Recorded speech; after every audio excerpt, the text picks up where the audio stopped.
functioning. Yes, the mask. Hello. Yes, hello everybody. Welcome. Very glad to welcome you here. Can I ask you please to take your seats? We will start in a short while our PES Council 2021. So please, thanks a lot for being here. And please take your seats. We are about to start. Thank you, friends. My mic is not open. Continue. Hello. Thank you. Can we fix the microphone here, please?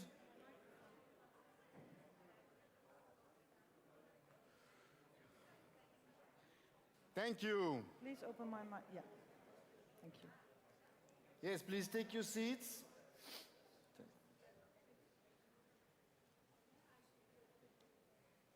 Thank you.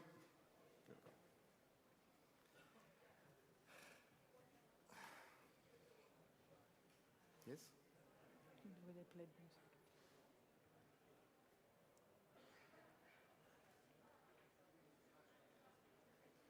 Make a test. Yeah.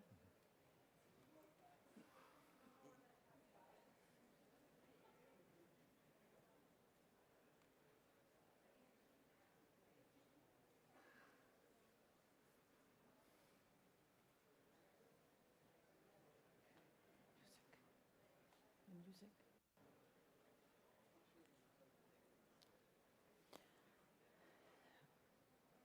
Okay, bonjour Brussels. Good morning.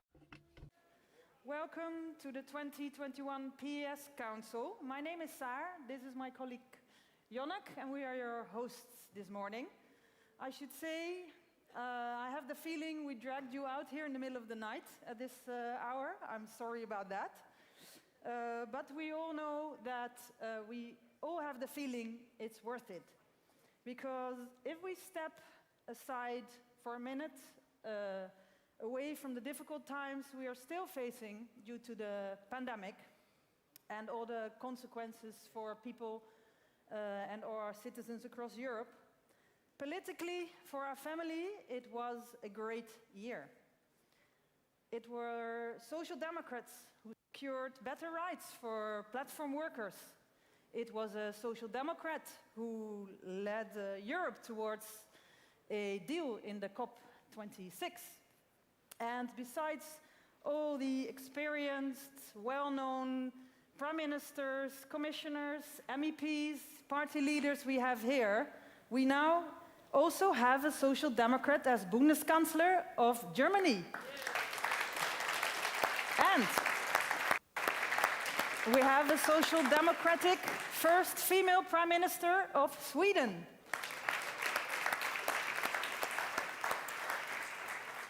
Yes, indeed, sir.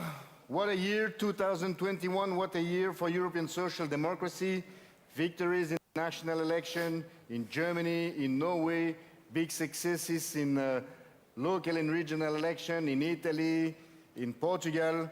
But also 2021 was a year where we have lost a few good friends, good comrades of our family, people that were very important in their country at national level, but also that made a difference for Europe and for all political families. So now it will be a moment of remembrance. We would like to take a few minutes to remember Fofi Genimata, Michael Hoppe, and John Sampaio.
Wow, it's still surreal not to have them around us anymore.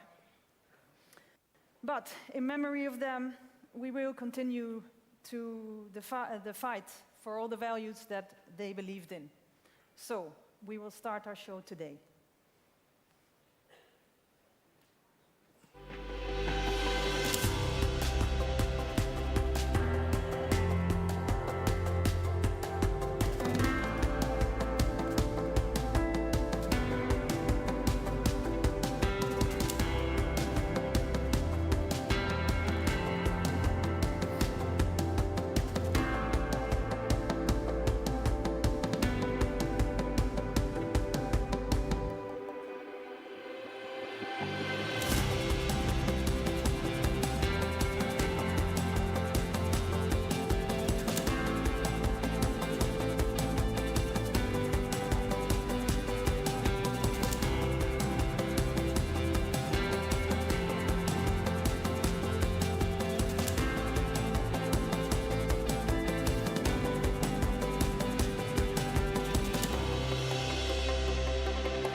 Yes, thank you very much for this introduction. And now I will give the floor to our first speaker, Achim Post. Achim Post, that you well know, is our Secretary General. He comes from Germany. He's member of the Bundestag, Vice President of the parliamentary group of the SPD.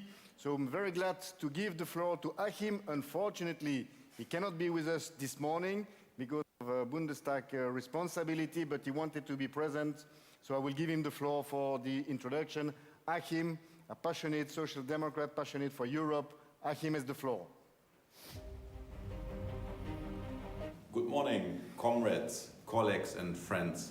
I'm really happy that we can have this PES Council today. I know it's a limited format, but even in these challenging times, it's more important to meet and to discuss our ideas, our values, our objectives for the future of Europe.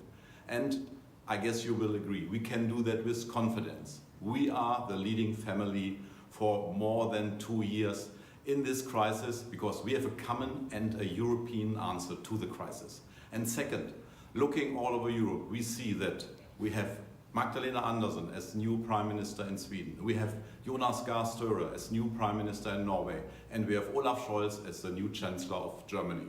All together with our Prime Ministers and Commissioners, with our strong Prime Ministers and Commissioners, with the whole family inside the European Parliament, we are very strong and we will look forward to this Council, to the Congress and to the next year. And then we discuss how to win the next real important European elections, the European elections in 2024. And therefore, I wish all of us a very good council, and I think that we will manage that. Thanks a lot. Thank you, Achim. And to begin that conversation today for the fight of fairness, sustainability, and respect in society, I'm very pleased to introduce the President of the Party of European Socialists, former Prime Minister of Bulgaria, Sergei Stanishev.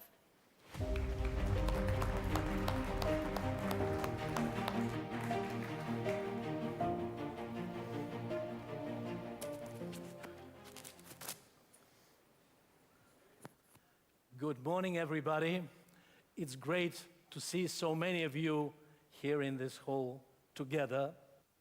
It's still not the way we wanted to have this council, because we're hoping to have it fully physical with all the member parties with big delegations, but the conditions are not there yet. But we'll get there, I'm sure. The important thing, however, is that our key leaders, our prime ministers, our commissioners, party leaders are here today in order to do two things. First, to celebrate our achievements, our political achievements in this year. It was not an easy one, but it was a very successful year for the Social Democratic political family. There were mentioned some of the victories by Achim, but many more happened also at a local, regional level. And most important, We are delivering policies which are needed to the citizens. Policies regarding social equality, policies which are creating fairness and giving justice to the citizens, policies which are strengthening our economies after the COVID crisis. These are all our achievements. But there is something else which is even more important. We are here today to discuss and to propose a vision about the future, because politics is always about the future.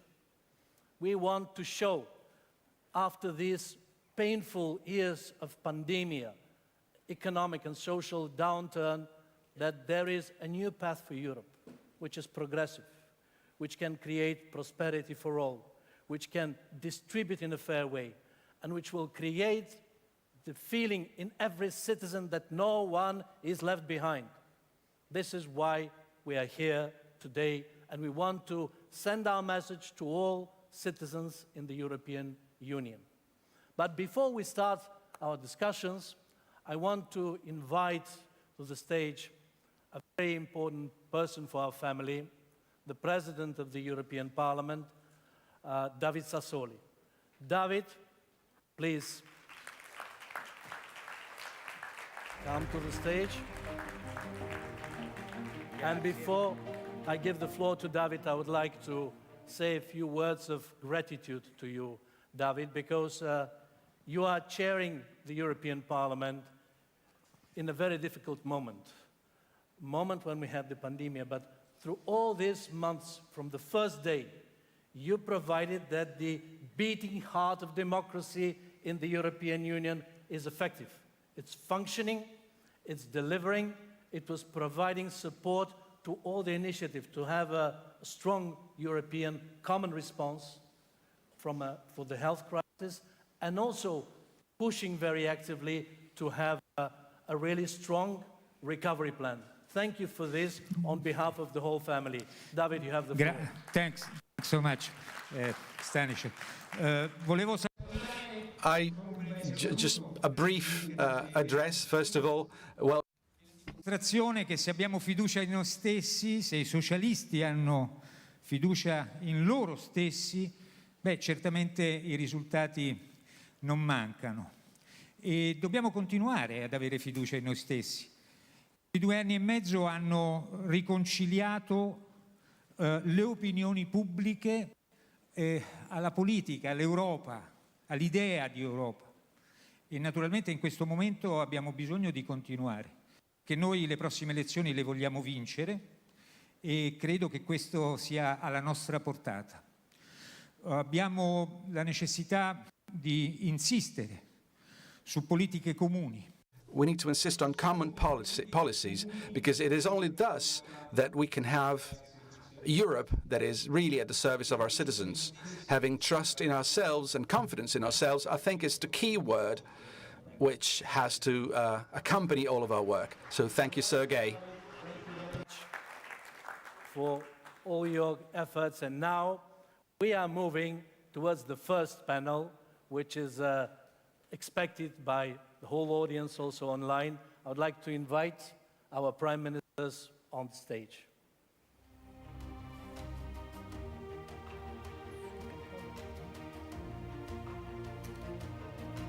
Olaf Scholz. Yes. Magdalena. Sanna. Pedro, next one. Sanna, you can stand here, please. You can stand over there. Yes. Morning, sir.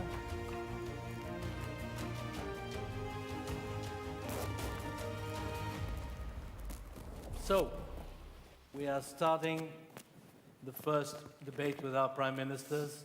And of course, the first question goes to the newly elected Chancellor of Germany, Olaf Scholz. I really enjoy naming you Chancellor, Bundeschancellor. It's a great honor for all of us to have you with us. And as we all were following very closely, you had a very intensive year.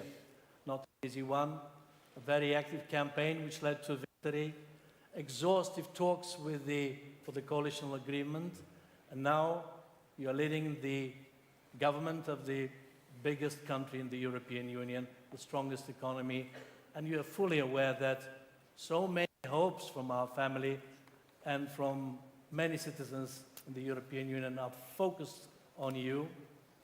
In your campaign, you really stressed on one key word, which is also a key word for our council, the respect, which really worked and persuaded the citizens of Germany to support you and the SPD.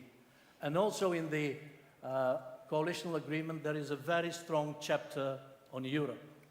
So I would like to ask you, what is your vision of the role of Social Democrats to building up a progressive European policy, progressive Europe with strong economic policies? Thank you for the question and for the good wishes for the work to do. I'm very happy that we could show that there is success possible for progressive politics in Europe and in our countries.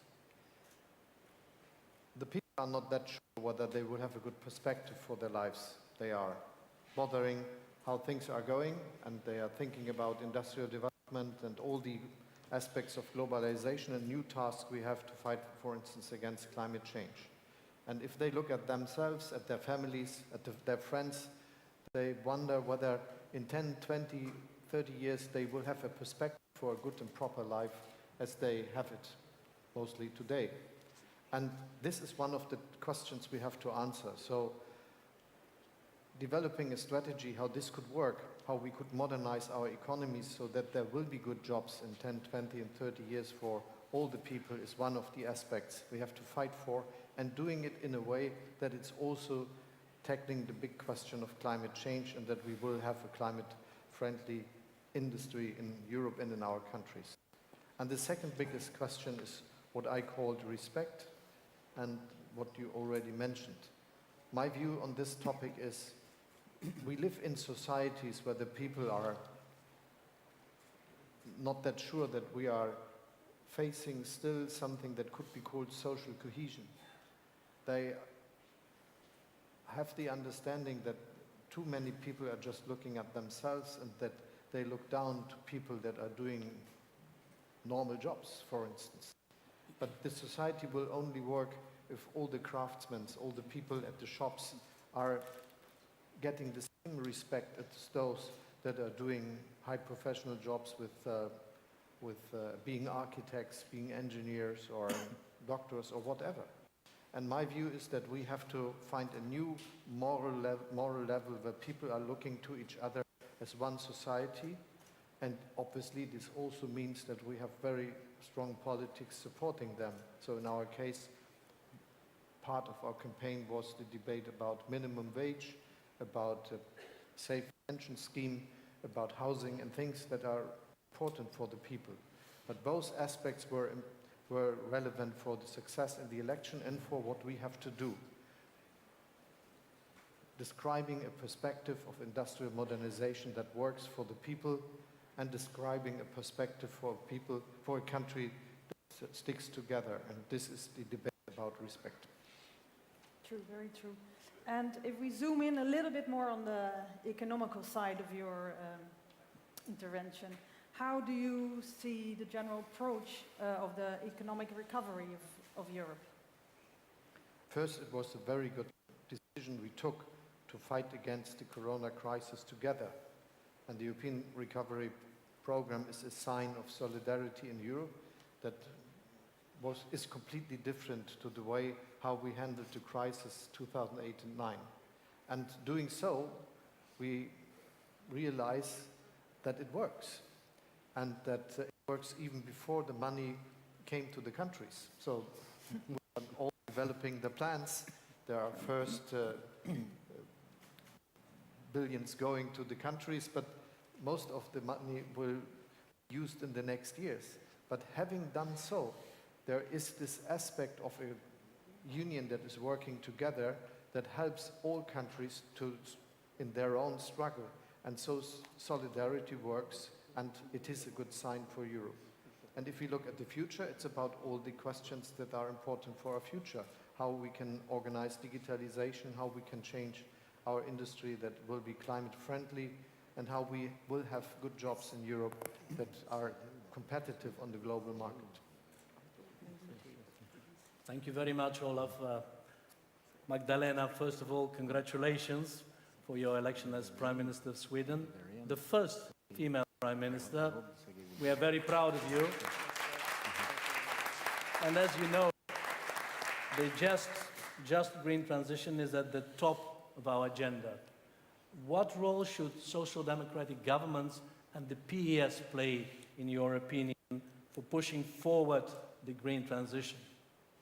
I think Ola was really spot on the topic when you were speaking, Olaf. It's really to make sure that the green transition includes everyone in society, that it's something that we do together, so that ordinary people who have jobs in the industry today, can feel that they can be part of this transition. And to be honest, I mean, this is really the #1 issue for our generation of politicians. This is about human lives, not only here and now, but it's about the future of mankind. So this is something we have to do. But at the same time, we shouldn't just be walking around like this. Oh my God, we have to do this, we have to do this. There is so much potential here. There are so many new jobs that can be created. And if the European Union can be in the front, leading this transition that we know will happen, if we can be in the front, and we can be the ones who start creating the jobs of the future, this could be really the boom of a European industry. And this is actually something we're seeing in the far north in Sweden right now. This is a very depopulated area where people have been moving south. They have very high unemployment, elderly populations. But what is happening now, with lots of green electricity that we have up north, and also the coldness, which can be an advantage, we're seeing a green industrial revolution right now. And the local politicians, they are not struggling with depopulation or unemployment right now. They are struggling on how can we build houses for all the new workers coming in? How can we build roads, schools, daycare centers, employ bus drivers, open restaurants in the pace that goes with all these new jobs that are coming in right now? And I want this transition to be not only in the part of northern Sweden or northern Finland. This should be moving south, and all over Europe there is such a potential to create new jobs, and I want these jobs to be good paying jobs for European citizens. And I really think this is the time to take that potential, bring it forward, and I want the Social Democratic parties to be in the lead in that transition. Yes, I believe so, very much. And you've only recently been sworn in as Prime Minister, but you've been a long time engaged Social Democrat, we all know. What is your assessment on the recent successes of the Social Democrats in Europe? And we're standing here now with a large group. How do you see that as a Social Democrat? Yeah, I mean, I think the social democracy of Europe is really on the rise again. So it's really something happening right now, and we should grasp this opportunity. But looking at the problems we're facing right now, the pandemic, which is here and now, we have climate change, we have rising inequalities. I mean, where are the answers to those problems challenges that we're facing?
ecological transition. The Thank second you. one, thank you very much. Thank you. So the first one is indeed ecological transition. The second one is digitalization. The third one is social cohesion, territorial cohesion, and as the fourth one, as Olaf and Madalena said. And the fifth one is gender equality. I think it's also very important to include gender equality as a horizontal policy throughout all the plans in our recovery plan. Thank you very much, Pedro. And we go to Portugal. Antonio, you won 2 general elections in a row. And I know that in January there'll be a third one. And I'm confident that you will win these elections as well. And we will have all the support from our family because you did so much for the citizens of your country. I've been many times in your campaigns, but I know that one thing is essential. You brought back hope for better life in Portugal. And you also took a very important step for our family, for social Europe with the Porto Summit. What are for you the big social challenges in Europe today and how we Social Democrats should fight to really put Europe on a social track? Well, thank you very much for your kindly words. Let me welcome Olaf and Magdalena and allow me to answer in Portuguese, if you don't mind. A dupla transição. The double transition climate, we cannot hear the speaker well. The microphone from the speaker is not well placed. Can we please place the microphone of the speaker? Há empregos que têm de ser alterados e é fundamental que não deixemos ninguém para trás. It's important we do not leave anybody behind. The microphone of the speaker is not well placed. The interpreter cannot hear the speaker well. And this is the reason why we have organized the summit in Porto. It's also the reason why Nicolas Schmidt we organized. We cannot hear well the speaker. To ensure all good training, good jobs and social guarantees in those transition moments.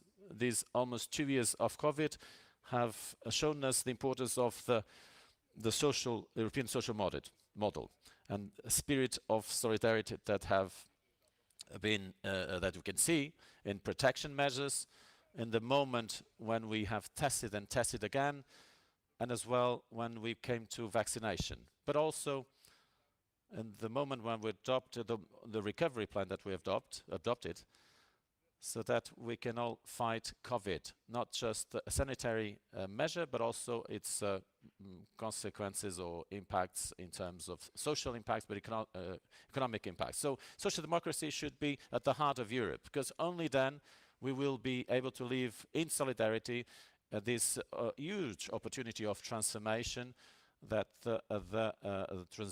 this transition will allow us to create more competitive companies, better quality jobs, and have prosperity being shared in all Europe. This is the biggest of the big objective of the summit. I think I understood Portuguese.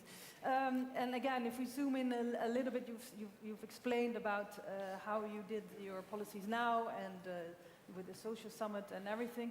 If you just look a little bit further, 2030, 2040, for also all the young people who are watching around Europe, what is the main thing you think Europe should bring to them? Bom, o plano de Porto tem metas muito The plan has very clear targets. First, lifelong learning. The objective is that every year at least 60% of the active population can participate in a training. And it's a very important objective, which is to have more people working, 78% by 2030. And also, something that should mobilize us all is to eradicate poverty. 15 million poor people in Europe and 7 million children, and to stop this generational problem one after the other. So we have to implement the plan that has been approved by the Council and show that Europe is a continent where we can have the most progressive policies, where we can lead in the climate change, where we transition and the digital transition, and have again a strong economy, a competitive economy, and creating better and more jobs. We'll have more opportunities to cheer Antonio and wish him good luck in the elections, in the campaign. Dear Sana, Prime Minister, your government is one of the leaders in gender equality. Tell us more about your experience, how you achieved so much, and how do you see the social democratic governments and our political family as our role for pushing real gender equality and women's rights across Europe and beyond? Well, thank you so much, and it's so nice to be here and see all of you. Finland has always worked for gender equality. We have worked for decades to make sure that people have the same possibilities in their lives. And there are so many reforms that we have made. Actually, we gave women full political rights, first country in the world, but there's so much more that we have done. The most important thing is that we have built a Nordic welfare society like Sweden, like Denmark, Norway, etc. So this is, of course, the main thing when we look also gender equality.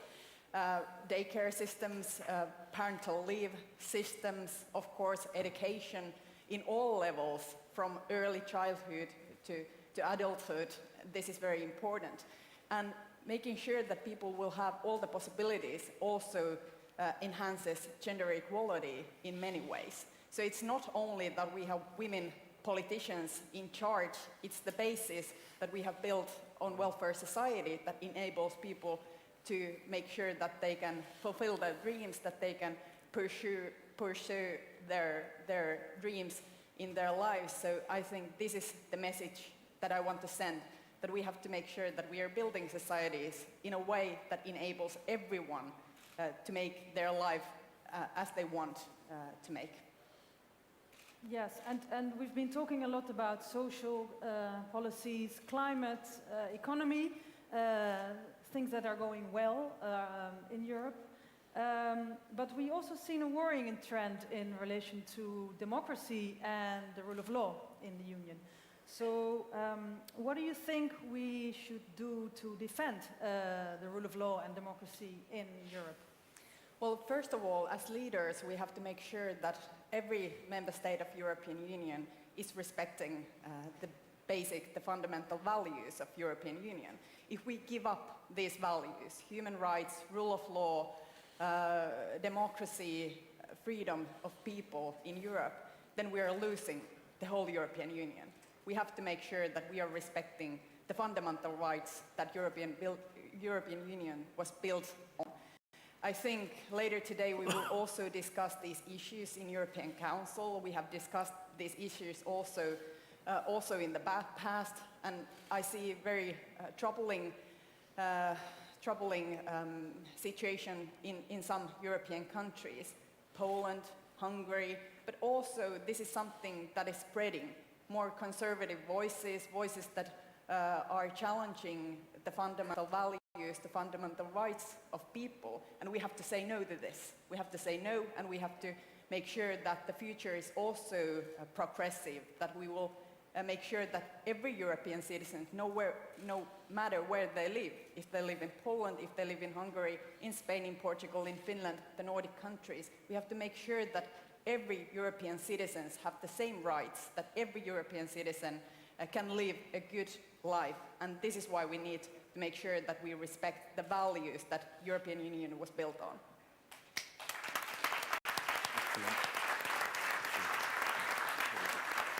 Thank you very much, Robert, Prime Minister. I know that your government is ready and willing to heavily invest into climate objectives of the European Union, which is great. I remember also when we were together with Irache and the whole of S&D group in Malta in September, you stressed especially on the necessity to make this transition just and to tackle social consequences. Would you tell us more? How do you see this process and the efforts of your government? Well, 2050 seems to be a long time away, 28, 29 years from now. So the temptation could easily be that let's take things easy. But what we have to realize is that climate change is with us and that a lot needs to be done. And that the changes which need to be implemented bring along huge challenges with them, and that the positive impacts of these changes take time to be experienced. So I would like to very briefly highlight what we have done till now and what we plan to do as regards the way forward. We started off with a coal-fired power station in Malta. So we used to generate electricity through the use of coal as a fuel. We moved from that to, perhaps it was not the best decision, to the use of heavy fuel oil, another pollutant fuel. Then in 2015, I think we made the major change up till now of shifting to a power station fired by LNG. In parallel with that, we also started purchasing electricity through an interconnector which is connected to Sicily, which is our neighboring island. So that was one of the major changes which we implemented till now. Now we have a major drive in electrifying our private fleet and our public fleet of transport. So in transport, we see the major opportunity which needs to be addressed. So, but as you rightly said, can everyone afford buying an electric car? And the answer is a no.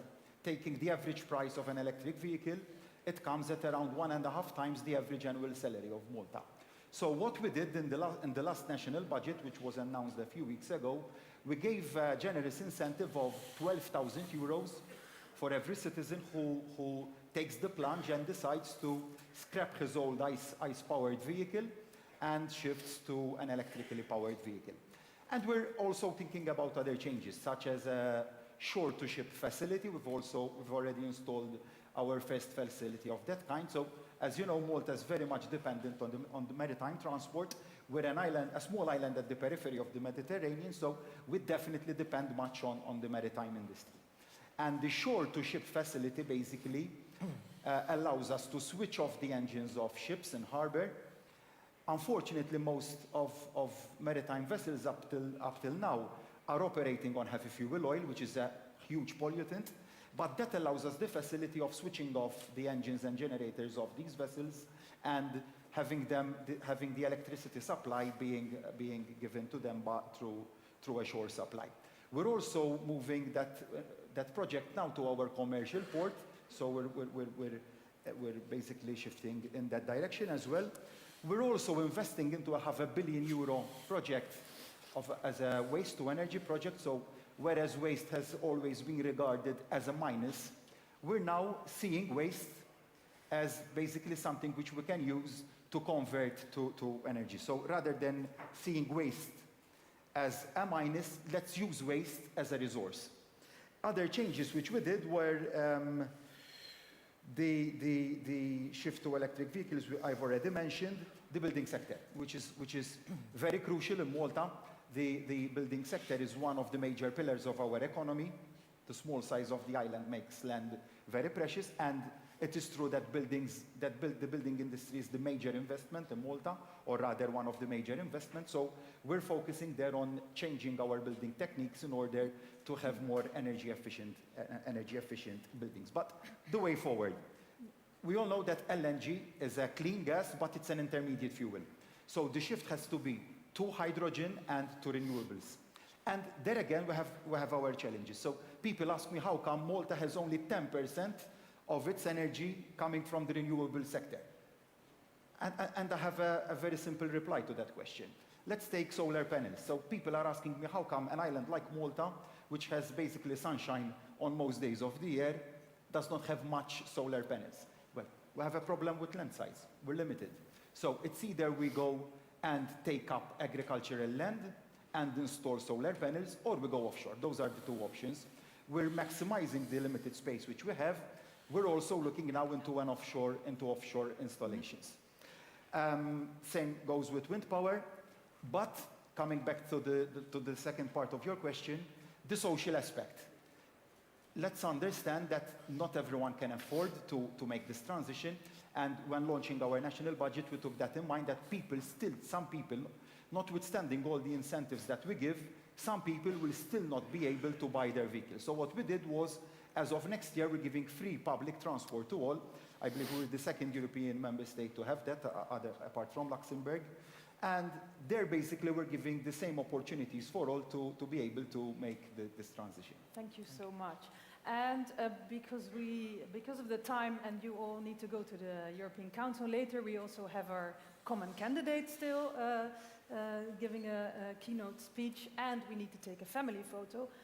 We would like to ask you, just really short, 10 seconds, Olaf, can you say something to support our next election campaign in Portugal for Antonio and Magdalena and everybody on stage? What can we say to support Antonio? Yes, I can. and I will, which is much more important. He is doing a very, very good job, and he gets a lot of support from the people of Portugal, which we see when we are there.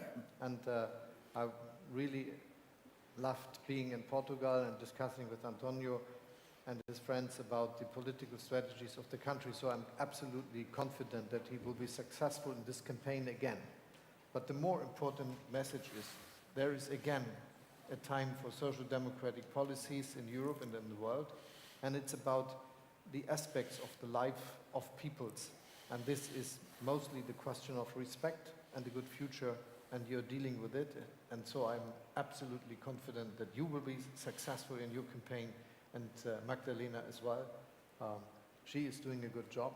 We know each other as finance ministers, and now we are the leaders of the country, and we are doing our job with all these experiences. And Pedro, because you are unlucky without a microphone, well, maybe you can say yes, of course, I will be very glad. Also. Well, I admire Antonio. He's a very good friend. I would say that Antonio has leader skills. First one, I think Antonio has a lot of empathy, which is crucial nowadays, especially for progressives.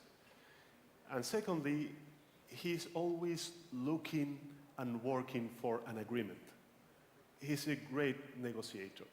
So I think it's the leader that Portugal and Europe needs. Thank you. Okay. Let us thank our prime ministers and the Bundeschancellor. I'm not getting tired to repeat it. I really enjoy it. And give a big ovation to Antonio, who is the first one to face elections next year.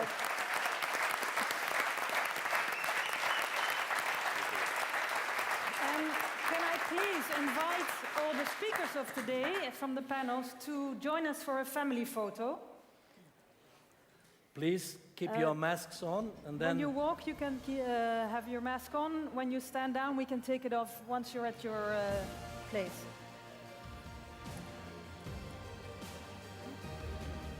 You can ask Sergey. You don't speak now?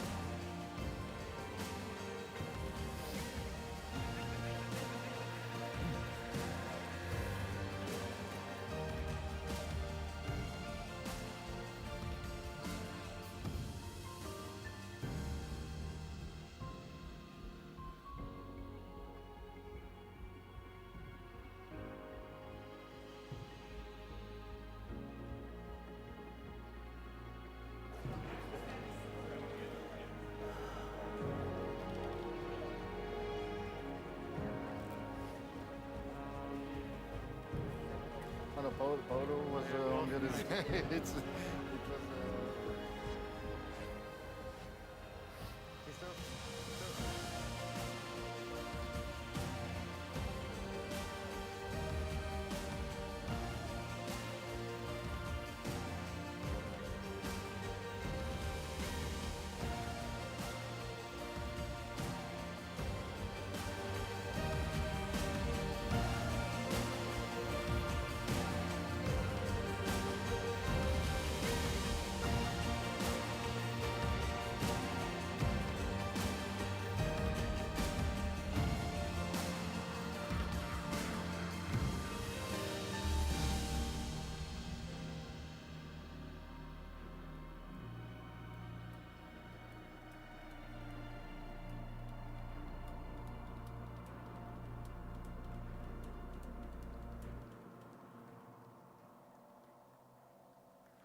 the video. Can we please put the video The in mask now? is back.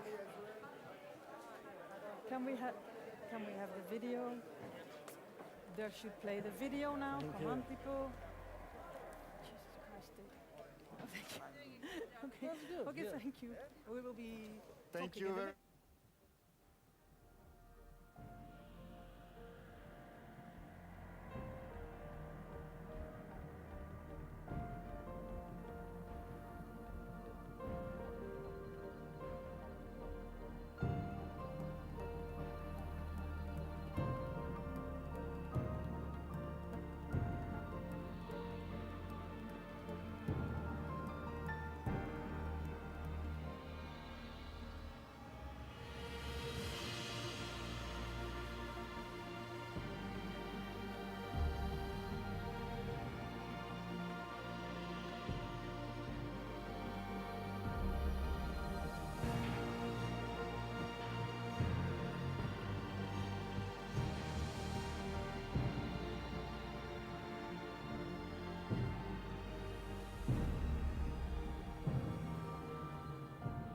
Humankind faces enormous challenges. Each challenge is an opportunity to rethink our common future, to fight selfish interests, and to stand up for everyone's rights. Europe and the world need a fresh start based on social justice and solidarity, on political power for those on the margins, on well-being, and on inclusion. Through better public services and public health care, and with an economy that serves the people, an economy that cares about the people's prosperity and their health. Through being mindful of the environment and leading our economies towards sustainability, through a green transition that is also socially just, protecting the planet and the value of work. This is our history as socialists and democrats, a legacy of progress and a drive to shape the future. Let's do it together again. Let's build a humane future.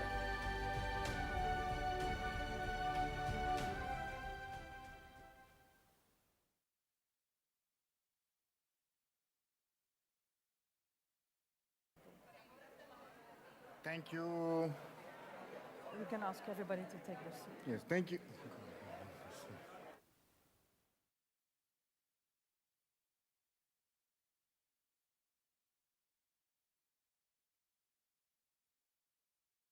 Again, please, can we ask you to take your seat again?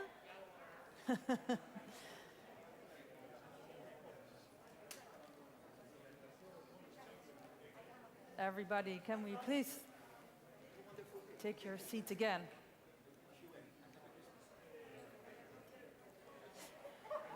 Okay, we're still on air, so we will start the next part of our show today.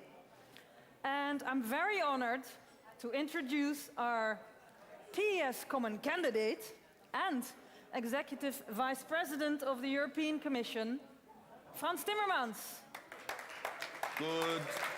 Good morning, everyone. I'll try and get you through this initial depression you get after having seen all the leaders on stage and after still coming to terms with the fact that the Chancellor of Germany is a member of our family, which I think is extremely good news. I think we're in a good position to jointly start shaping the future for our children and grandchildren. I'm reminded of the fact that if you want to honor the future, as Camus has written, you need to act in the present. I would add to that, if you want to honor the legacy of those who came before us and who created this powerful movement 150 years ago, you need to act in the present. Acting in the present means preparing for the future.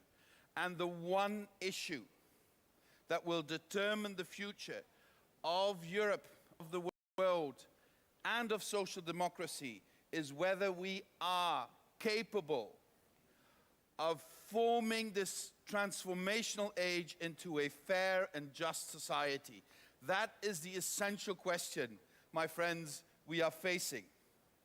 Because we are in an age of profound change, of potentially disruptive change. This is tectonic change. This is not just incremental change. This is something that will affect all relations in all societies across the planet. And this is only comparable, in my view, to the first industrial revolution, which in fact is the mother of our movement. Because the first industrial revolution created a proletariat that could not fend for itself and that needed to get organized so that the equality of people was not just an idea, but became something tangible. And we are at risk in this industrial revolution of again creating a proletariat that would not be able to fend for itself because other powers are too strong. So the age-old premise of politics is back. Politics, at the end of the day, about one thing and one thing only: redistribution. How do you organize political power in such a way that you are able to redistribute everything we have collectively in a way that is seen as fair, that is seen as just, that is seen as giving everyone the opportunity to use their full potential, that is manifestly seen as protecting the vulnerable, that is manifestly seen as making those who can afford it contribute more than those who cannot. This is the question of our age. And our planet that can no longer sustain the way we are living needs to feel the effects of us understanding that we need to live within its limits. And to live within its limits in a socially fair way means redistribution. And I want to end on something I believe is essential. There is a risk that we create an opposition between, on the one hand, the need to live sustainable lives and to change our way of living to make sure we lead sustainable lives, and on the other hand, to create a socially fair society. There are attempts out there by the populists and right-wing populists to pretend that to act for the climate is to act against social rights. The opposite is true, my friends. The ones who will pay the highest price if we don't act on the climate are the most vulnerable in our society. And if we are not able to prove with facts and policies that we will protect the most vulnerable in our society, society will not support our shift to a sustainable future. So these things are interlinked. It's just going to be social or it's just not going to happen. That's my basic line.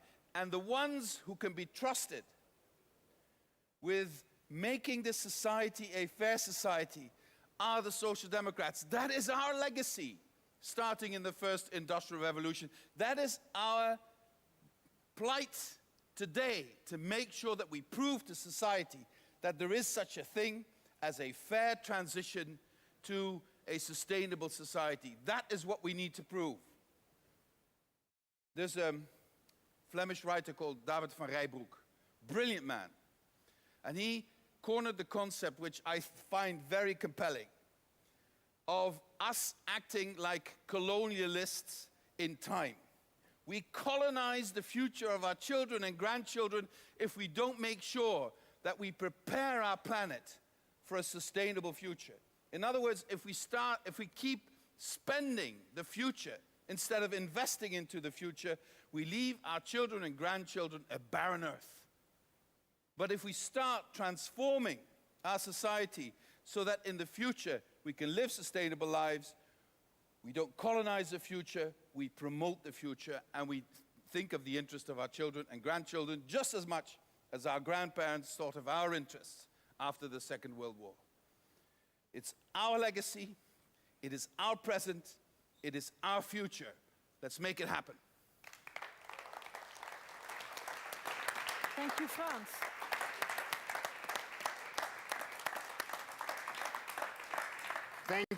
Thank you very much, Frans, for this very, very inspiring speech, and which is part of the introduction to our first panel of our discussion. But before that, we have a little video clip introducing also in image the debate that we will have in a second. Catastrophic floods, forest fires, extreme weather. We can no longer pretend that nothing is happening. We can no longer ignore climate change. We must plan the transition into greener societies, and we must get everyone on board to support it through real financial support. No one must lose from taking climate action, because 1.5 degrees is all we have left. Our European Green Deal can provide a future that offers both social protection and opportunities. It won't be easy, but we will do it together as we've always done.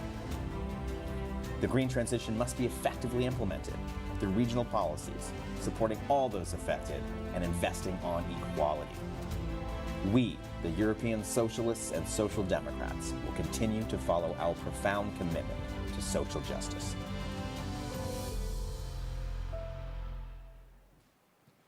Yes, so for this first panel for a sustainable future, I'm very pleased to invite our speakers to come on the stage with Mr. Paolo Gentiloni, European Commissioner. Please, Paolo, come on stage. Also, Madame Anne Hidalgo, candidate for the presidential election in France. Madame Hidalgo, rejoignez-nous. Enrico Letta, the leader of the PD Italy, and Paul Magnette, le leader du Parti Socialiste ici en Belgique. Merci Paul, merci Enrico, Anne and Paolo de nous rejoindre sur le podium. Thank you very much for joining us on stage. You want to speak? Because we're standing now still. Voila. Voila. You were very instrumental in creating the next generation EU. And now it's there.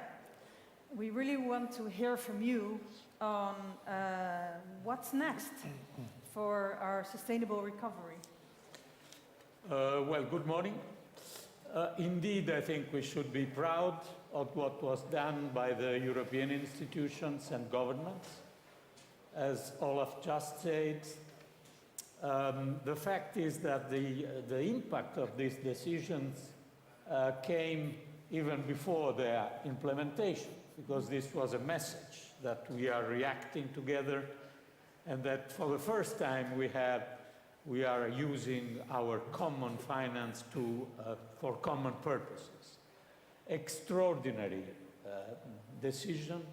But now the point is, what are we looking for? Are we only looking for a rebound in our growth to go back to the previous level of growth? I don't think that this was a golden age for our economies.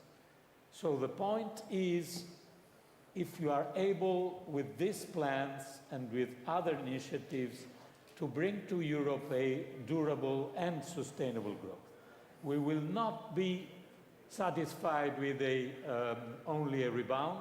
I think we are on the right track, but the challenges are there. France just said how the climate challenge is important.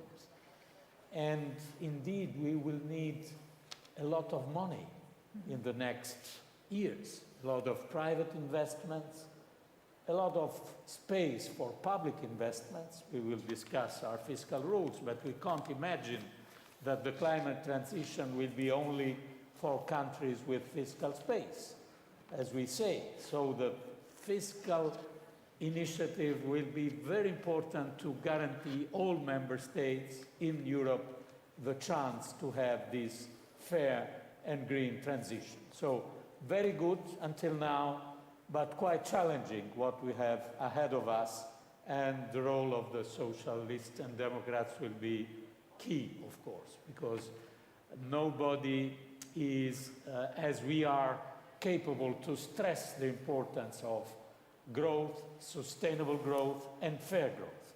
Exactly. We have a good achievement, we should be proud, but we have a long way to go in the next couple of years, and maybe more.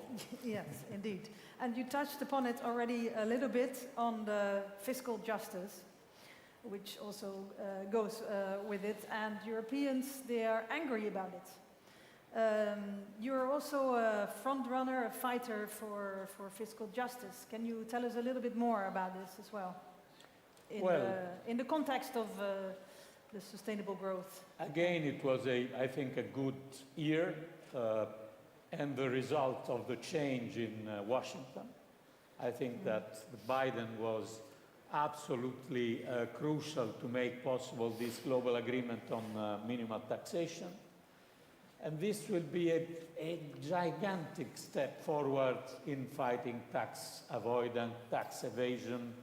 We will take other decisions in this direction, but the important is that we have a global agreement, and we have it because of the Biden administration, and also because, again, we could be proud of this, we were able to reach unanimity among European member states to support this. And unanimity is always difficult to reach. So I think also this is a good step forward. We can't accept the idea that in these difficult times we don't have revenues from taxation and we are not able to address the social challenges because of tax evasion and tax avoidance and of corporate tax evasion and tax avoidance. I think this will be a good step forward. Always big global crises change global rules. It happened after the war. It will happen after the pandemic. We will have new global rules, and I hope better global rules after the pandemic. Thank you, and we will support you in your fights in this, Thank of you. course. Merci Paolo, et il est encore évidemment Thank you very much indeed, Paolo. I think that it's important to highlight the key role that you have played. Thank you very much. Dear Anne and Inago, welcome here. Thank you very much for joining us in this very important debate. You are a presidential candidate, so according to you, what would be the European priorities? Be here and very proud because I think that this family, the Social Democrat family, is in the right vision for Europe and in all our country, also in this right vision, and for this transition, green transition and fair transition. I think we need to be committed with the worker class, and we need to put new policies for this fair transition. Et donc, je vais poursuivre en français, mais je crois... I will continue in French, and I really think that what we expect today from Europe, and I would like to congratulate all those Social Democrat governments. Thank you very much for your inspiring examples. We see that we need to strike a balance between what needs to be done from an economic standpoint to maintain the prosperity in Europe while taking into account climate change. And as I was saying, we need a balanced view because we cannot do this to the detriment of popular and working classes. So I feel so inspired by the document presented by the European Social Democrats. This is this big transformation that you presented in Paris a few weeks ago. This document includes all those documents. I think that today we need to focus on this fair transition, all those carbon-based industries that will face this change.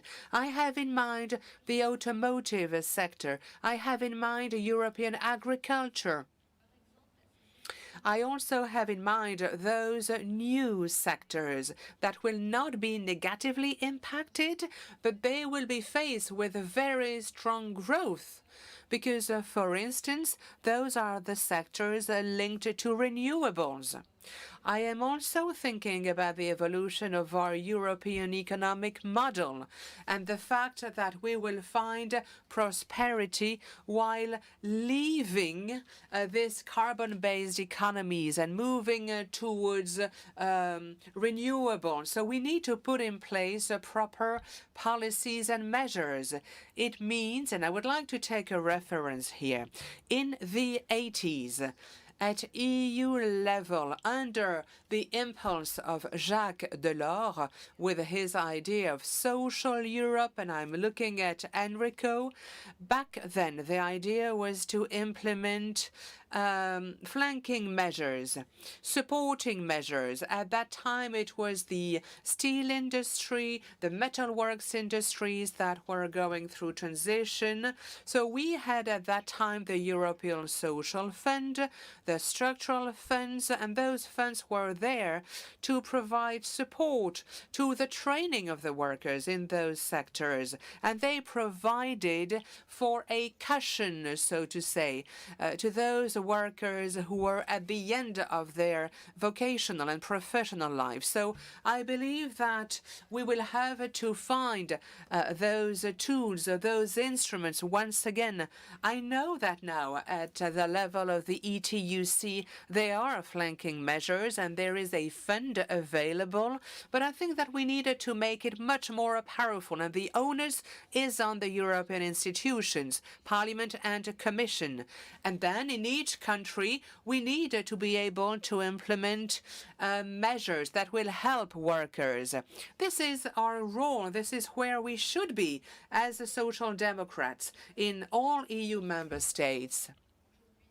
Now, when I see all those Social Democrat governments here with the arrival of Olaf Scholz, this is just an amazing opportunity. So, of course, we are still fighting because, of course, I know that some people would like the social democracy to disappear. I see this in France. We believe that the European example is inspiring because this is really the right way. This is the sustainable way, the sustainable path from the point of view of the European social cohesion. This is the Europe in which we believe, and I feel totally committed to this Europe. Thank you very much. So, of course, you have our support. You have been fighting against inequalities, those linked to climate change. According to you, what would be the most important instruments, the most important tools needed to implement social justice? Well, I think that we have to think about two policies, two parallel policies. So, climate change, the evolution of sectors. I think that Europe needs to have an accurate objective when it comes to renewables. We also need to know precisely where we are heading to in terms of biodiversity, for instance. But at the same time, Europe needs the proper tools to help workers, to provide them with training, proper training. We need active policies to provide an appropriate training to workers. And we need support, or we need support policies. For instance, we need to support those new markets linked to renewables. Let's speak about the electrification of the car park in the automotive sector, or the use of hydrogen, because those are really the two energies of the future. We see that we need infrastructures in all countries.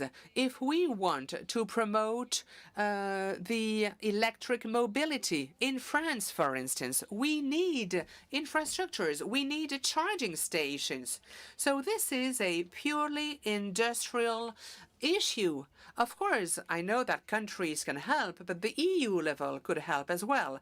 And I would like to share with you one proposal at EU level. I think that we need to create a kind of renewables commissioner. We need to set up a renewable commissioner. So this would be a body where decisions on huge investments could be made. Because, of course, we need investments if we want to promote renewable energies at EU level. And we have been able to do so in the past in industries. When you think of Ariane, aerospace, for instance, those are true drivers for Europe. Well, I really believe that we should do the same. And here again, as we have the Green Deal, we need to implement the position of a European commissioner in charge of renewable energies, so that all countries could move forward together. Of course, we know that we are now working in a highly competitive environment, but I think that we need to take into account what's going on in our borders. We know that there will be a very high competition, especially if we think of the United States and China. Therefore, I think that Europe should have this tool that would help us achieve this green transition, moving towards the use of renewable energies. This is really what we need if we want to be at the service of this fair transition. Merci beaucoup. Benvenuto, Enrico. Very nice to have you here. During this panel on the sustainable future, we cannot ignore the COP26, of course, because it was also France, we mentioned it before, who led the European Union towards the deal. We had Paul there as a guest in Glasgow as well. But Italy co-hosted the COP26. And what do you think were the best achievements of the COP, and what needs to be still done? Thank you very much. First of all, thank you for the organization of this big event. It's a great emotion, I have to say, to be here. COP26 was, I think, we have to apply, as usual, the glass game on the COP26. I don't think that we can say the glass was full empty, even half empty. I think the discussion about the results of the COP26 are discussions where we have to be very strong by saying that deception and that saying that some ideas on the future of Europe, on the future of the world, on the future of decarbonization weren't there completely satisfied, and we were far from the good result that we expected. So I have to say that for what I think the most important problematic point there, it is the fact that, and this is the point as Europeans, last year in July when we discussed and we approved Next Generation EU, I think it was a very good political point because we decided to overlap Green New Deal and recovery. And recovery with Green New Deal was, I think, the right idea. It would have been possible to have whatever it takes in terms of recovery without any carbon neutrality goals. The key point is that we decided to have politically this goal, but I think there's a big fatigue in applying concrete measures in which the 2 points, and social justice and a sustainable ecological future, can be really applied in the concrete political life and in concrete day-by-day life. I see what Anne did in Paris as mayor. I was used to live in Paris. I was citizen of Anne's city for 7 years, and I know what they did and the fantastic achievements they had in Paris. But I have to say, even in my country, where I see how important today is for our political party to be very accountable on this point. I was very happy because in the last poll, for the first time for many years, we had a very good results among young people. Yes. More than 30% of young people are today our supporters, and that's for us the big result. It is also because of these policies, but my red alarm is about the fact that we are not managing to apply and to implement how to get together social justice and sustainable future. We did, I think, and I see Nicolas Schmidt and Nicolas and the Commission did a fantastic work last week. I think the big signals that arrived from the Commission are very important. What Paolo is doing on the financial and the sustainability and stability pact future is another important step. But I have to say, and I stop here, my point is that for all our family, it is very important to put this challenge at the very heart of our activity. If we don't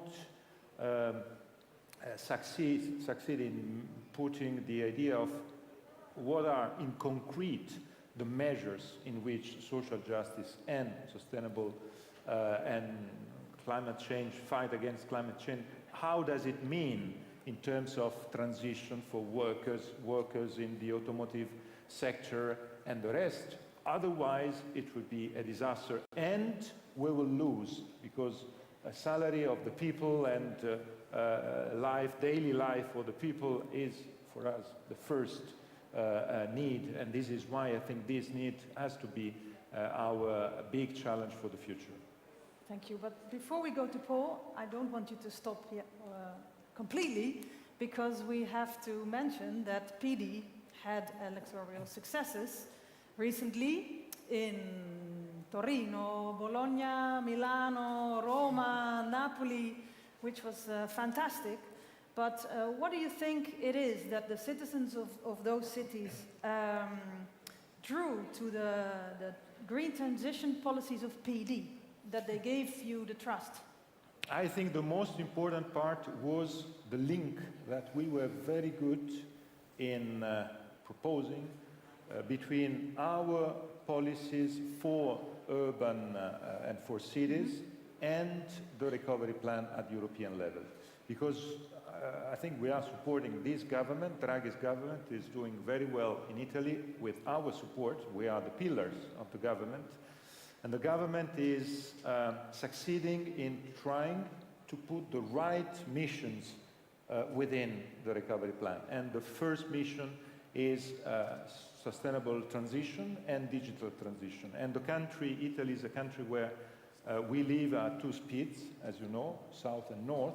And the big problem was, and it is, the digitalization for the south of the country, the remote areas, and for big cities, how to have infrastructures and transports in common that are able to be to put green in the daily life of citizens in these cities. So I think the big result was to be perceived by citizens and voters as those thinking that the future of our country has to be green with social justice. And the recovery plan was, on that point, I think, the key issue. And citizens are today giving trust to our job, and for us, we will continue in that direction. Yeah, and we can all learn a lesson from that. Thank you. Yes, hello, Paul. Bonjour, Paul. You are the leader of the Parti Socialiste. You were member of minister in the federal government, and you have been developing a concept of eco-socialism, which is combining the fight against climate injustice, but also fighting against climate inequalities and equalities in general. So can you tell us how you want to develop that concept of eco-socialism? Well, thank you, Yonek, and thank you, everyone. It's a very it's a great pleasure to see you again, that we meet again. Thank you, Sergei, for organizing this meeting despite the COVID regulations. We need meetings, we need to have discussions, we need the enthusiasm, and we need to celebrate the victory of our friends everywhere in Europe. So why eco-socialism? Because we all know, and thank you to Franz for his very inspiring introductory speech, we all know that we will have to change everything. We will have to change the way we live, the way we inhabit the world, the way we eat, the way we move, the way we work. And the question is not, do we need to do it, but how we will do it, and how we will make sure that it will be fair and it will contribute to the fight against inequality. And when we look at the answers of the other political forces, we see on the one hand we have the conservative and the liberals. And what do they say? They say, well, let's leave it to the market. The market is the most efficient instrument. And may the best men and women win. Of course, we cannot accept that. We cannot accept this law of the jungle that will only make poor people poorer and richer people richer. What do the Greens say? Well, when you look at accurately what the Greens actually say, it's not that different from what the liberals say. The Greens say, let's do what we need to do. Let's take all the norms, all the decisions that need to be taken to curb emissions. And then, well, we know that this will have negative consequences for some people, so we will have to compensate for those people. But that's not enough. We must not only compensate, as Anne and as Enrico just said, we need to take measures which at the same time curb emissions and reduce inequalities. We need more electric cars, of course, but we also need free buses, as many European cities, in France notably, as Malta, I'm very proud with the socialist prime minister in Malta will do it, and like Luxembourg, Nicolas does it under influence of the socialists in Luxembourg too. We need organic food, but not just for those who can afford it. We need free lunches in the school for our children. That will improve their health and that will support local agriculture. We need norms to isolate buildings, but not just norms. We also need to build more social housing. It's become impossible for many people in many cities, and we need to get inspired by Vienna, for example, and our friends from Austria to see how we can build social housing and reduce emissions at the same time. So, as Franz said, let's be proud. Let's be proud of our history. Let's be proud of our legacy, and let's assert that this is not just a part of the past, this is a vision for the present, this is a vision for the future. It will either be social or not happen. It will either be the vision that we as social democrats bear, or it will not happen. Let's be proud of our solutions. Thank you, Paul. Yes, you are the mayor of Charleroi. The Parti Socialiste is in the government in Wallonia, in Brussels, also in the federal government. So a big responsibility. So what do you think are the biggest challenges in order to ensure social fairness and to reduce inequalities, and it is reflected in climate policies? Well, the challenges are everywhere. Anne mentioned, as she was right to mention, the industrial transition and this professional transition that we need to organize. I come from a city, from a region where the decline of the steel industry, the decline of the coal industry has produced incredible long-term consequences on the society, and we need to anticipate that. We need, of course, I just gave a few examples in terms of buildings, in terms of food, in terms of mobility and that kind of things. But we should not forget the fiscal dimension, which is absolutely crucial. And I'm the strongest supporter for all what Paolo is trying to do within the European Commission and what our ministers are trying to do in the framework of the Council. Because what do we see here in Europe? We see that every year we lose hundreds of billions of euros because of fiscal fraud. We see very rich people and multinationals who don't pay their tax. This is not acceptable. What do we see? The richest people always richer. The recent international report on inequality in the world has been published a few days ago. What does it show? The last 25 years, the richest 1%, they captured more than 40% of the growth. So 1% of the global population captured 40% of the growth produced by the workers here in Europe too. And what do we see in the same report? That these same 1% of the richest people, they produce more gas emissions than the 50 poorest persons of the global population. We have half the world on the one side, 1% rich people on the other side, and these 1% people are more responsible than half the world. This is not acceptable. This must stop. Basta. And so the answer is very, very simple. Let's tax the rich. They must pay their fair share, and we must have the means of inequalities in Europe. And we, the Social Democrats, are the only ones who can do that. Thank you. Basta. Thank you very much, Paul. So thank you very much to all speakers for this very, very interesting panel. Your interesting contribution too. So we'll continue the fight together on the different challenges that you mentioned. Thank you very much. Thank you. Thank you, Paolo. Thank you, Anne. Thank you, Enrico. Thank you, Paul. Super. And we have a video to announce the next subject and the next panel. Thank you. What does the word well-being make you think of? We believe well-being is education and culture. We believe individual development and social harmony are well-being. A society where everyone can pursue their projects and cooperate with others, that's well-being. Non-discrimination is well-being. Public universal health care is well-being. We must promote a European health policy based on universal access. We must implement and enforce progressive taxation to finance these services. Well-being means being able to lead a decent life. Well-being is to make opportunities accessible for everyone. The time has come to build the Europe people are asking for. And European socialists and Democrats are the ones to do it.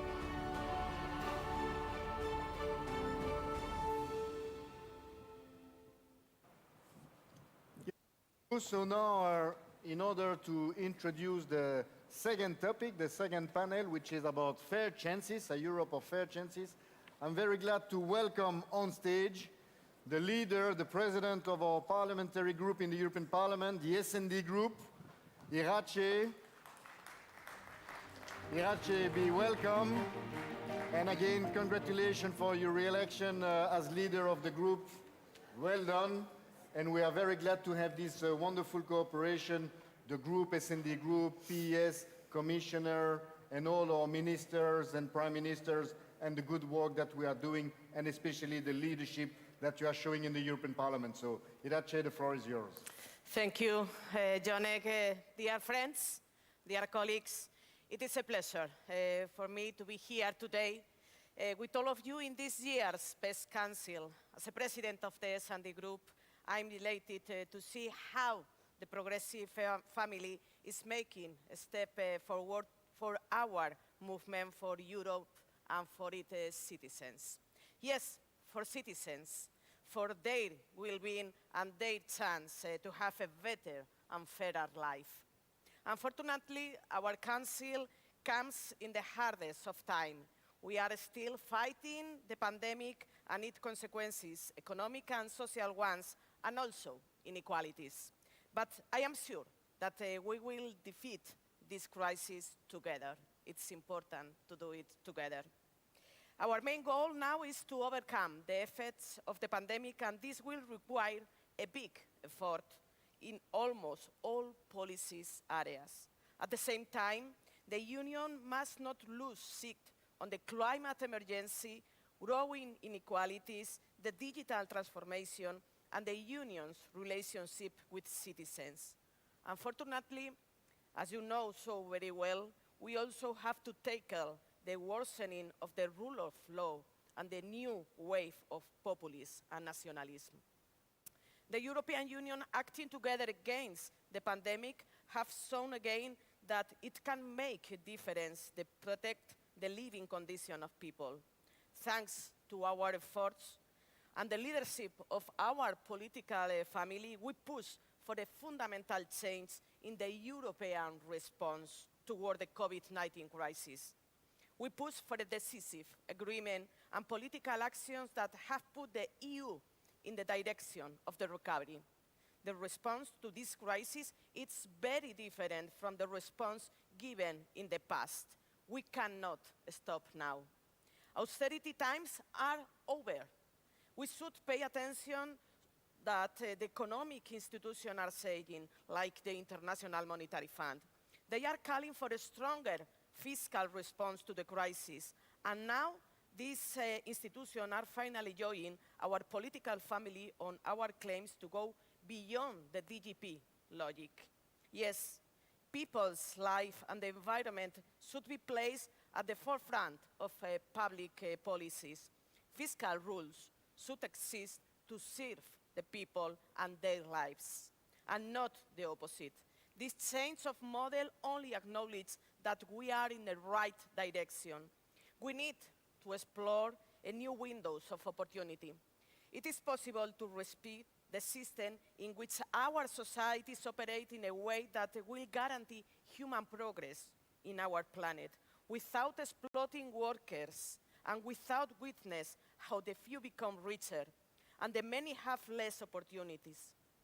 Sustainable well-being, including ecological, health and social progress, fair fiscal rules, stronger democracies, gender equality, and the LGBTIQ rights must be at the heart of how we shape the future. The recovery needs to be seen as an opportunity to introduce different reforms.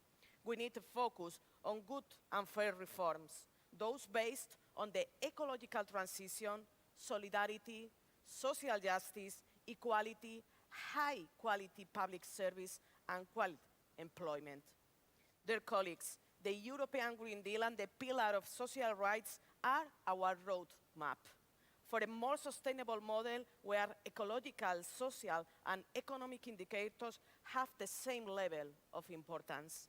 We need to embrace this opportunity in the context of the recovery to push for this model that improves living standards for all people. To do so, our group, S&D in the European Parliament, and our political family has a clear strategy of some policies that will be crucial. We need to change the European semester, including these social and ecological criteria. We need the implementation of the Green Deal and the adoption with the Fit for 55 package of the leadership of Franz Timmermans, taking into account the social dimension, always thinking in this social dimension. The social pillar must be strengthened. We have to push for more initiatives in this area, like a directive against poverty or other important issues for us. I can see our colleague Agnes, who are working for this minimum wages and for other important policies in this moment to implement the social rights pillars. We need to tackle the unemployment, of course, and its social consequences. But we have to work not only to create employment, we need to create a good employment, employment with rights, employment that can guarantee to disappear the gap between the salaries with men and women. We need to improve our current system. We must to fight against gender inequality. We need concrete proposals to implement the recent present in the EU gender equality strategy. We have our dear Sita, our president of the PES Women, and our commissioner Helen Daly working in a very good cooperation with all of us. Really, we are leading the gender policies, and we need to keep this leadership in a good cooperation, because it's so important. It's one of our priorities. Finally, we cannot speak seriously about a social Europe if we don't speak about how to finance. In order to avoid undermining the economic recovery and to reach the goals of the European Green Deal and those the social pillar, we will need to invest more and better.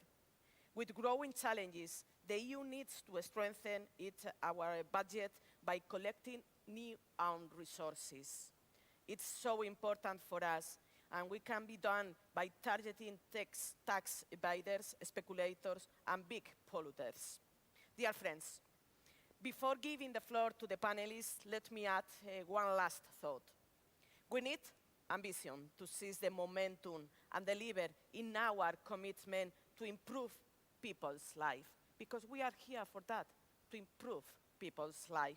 If we continue doing so, I'm sure that our political family will lead a progressive and pro-European alliance for a fairer future. This is the time to show that the European Union is a crucial part of the answer. Our families should remain united and coordinated in all levels. The global challenges for a fairer society and well-being, all of us need global answer. Climate change, digitalization, social justice, a state of democracy, women's rights, decent jobs, and youth opportunities. If we are together, if we work together, I'm sure that we will do it. Thanks a lot.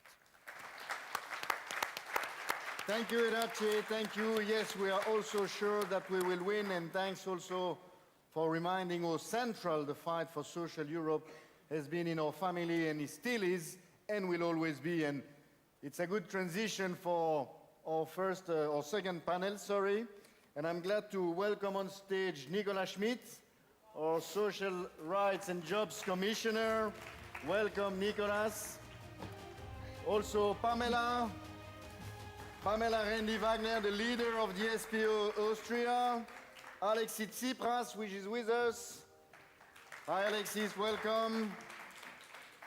Leader of Syriza, and Alicia Holmes, the president of YES, the Young European Socialists. Alicia, please join us. MEP. Thank you, Alicia. Thank you. Thank you, and welcome, Nicolas. You can take off your mask if you want to. Yeah. Yes, you did it.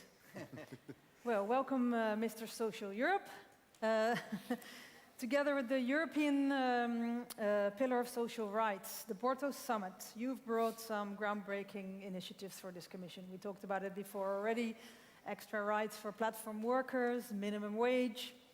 Can you please tell us a little bit more about all your work on this? Well, you know that that's not the work of one person. That's always the work of a strong movement of strong persons. And I must say, a lot has been made possible thanks to our prime ministers. Stefan Löfven was there when, in Göteborg when we adopted the social pillar, and our friend Antonio organized the Porto Summit. And this gave a real drive to social Europe and made my task a bit easier. And I think that what we have felt, and I like very much what Olaf has said about respect and really listening to the concerns of our citizens and making policies which really go to the concerns of our policies. And what are the concerns of our citizens? They are about wages, and wages have stagnated. Even in some countries, they have been reduced dramatically. And we had to give a message, well, wages are at the basis of our society, of our economy, of the dignity of work. And that's why we launched our political family, the idea of a minimum wage, or at least fair minimum wages in Europe. And we are not too far away from this objective. I think we got it very well in the Parliament, thanks to Agnes. We got it in the Council, and I think there is margin for improvement there, but we will get it there too. So thanks also to Germany, by the way. And I think this is a big achievement, a big message for all the workers in Europe, that wages are important, that we have to respect all jobs, and everybody has to have a decent life from his or her work. And I think this is a big achievement of our family. It is, indeed. But despite the big achievements, and despite of your work and everybody else in the Council, in the Parliament, nationally, Paul already mentioned it a bit before, social inequality remains a huge problem in our societies. So how can we tackle this? Well, I think very concretely also. You have mentioned before what we have proposed now on platform work. And this is finally this new approach that we have always a reduction of social rights. This is the neoliberal approach. For years has been the neoliberal approach. We have to reduce the social rights, social benefits, salaries, and so on. And I think we have to rebuild this. And we cannot allow that the new economy, the new business models, new technologies finally not lead us to more progress, to more equality, to better living conditions, but to less social rights, to less equality, to more inequality. And I think this is a big issue for our family. We have to restore the social contract in our societies. And therefore, I think first we proposed and got a guarantee for children. I think a child guarantee. This is essential. We are talking about a fair chances for everybody. But this starts with early childhood. If early childhood children are already, their inequalities are just not even taken into account, we cannot build a more equal society. So I think childhood is a key. Second, good jobs. I think Irache said it's not just about jobs, it's about quality jobs. And we have to make sure that this big transformation we are in now guarantees quality jobs, good jobs, fair wages, good working conditions. That's what we have to do. And third, I think this has been very eloquently said by Paul, this is about taxation, it's about redistribution in our society. We need a strong welfare state. We have to rebuild it sometimes. We have seen how weaknesses have appeared during this pandemic, and we have seen how essential, how key a strong welfare state is in our society, especially in a period of big changes, especially in a period of crisis and like the one we are going through. So I think here Europe can inspire. We will come up with a proposal on minimum income, but at the end it's good jobs, good wages, fair chances, good education systems, the opportunity for workers to be reskilled in a period where the labor market are a lot changing. So that's what this Commission tries to do. Thank you for your hard work on that. Thank you, Nicolas, and of course we support you, and it's really a pleasure always to work with you also on this issue in our ministerial networks and all the coordination that we do. So now, Pamela, thank you for being with us. We have seen the turmoil in which Austria has been recently, and we really hope that you're going to be the next Chancellor of Austria, yes, because Austria would really deserve a Chancellor like you. Now, we have seen also, unfortunately, the crisis, the health crisis through Europe with the COVID-19 pandemic. So in this age, what do you think that how can we defend healthcare systems for everyone in Europe today? Well, first of all, thanks for your wishes, which I take home with a great gratitude and strength here from Brussels home to Vienna. Well, I think, first of all, let me also thank for gathering today. It's very important for us Social Democrats in Europe, because it's such important times politically, and so much has happened during the last 21 months of pandemic. And it's good to discuss and to fill up our strength in order to go home and build a better and stronger Europe. Referring to your question, this pandemic has shown us so clearly how much not only our health, but our security and how our welfare as such depends on strong, well-funded and well-organized healthcare systems. And when I talk about healthcare systems, we talk about well-educated, trained personnel. And it's this personnel who is in the front line since 21 months, working for all of us, all across the continent, all over the world, worldwide. And we talk about hospital beds, we talk about intensive care units, which need to be equipped technically with the right staff and opportunities, which is not the case all over Europe.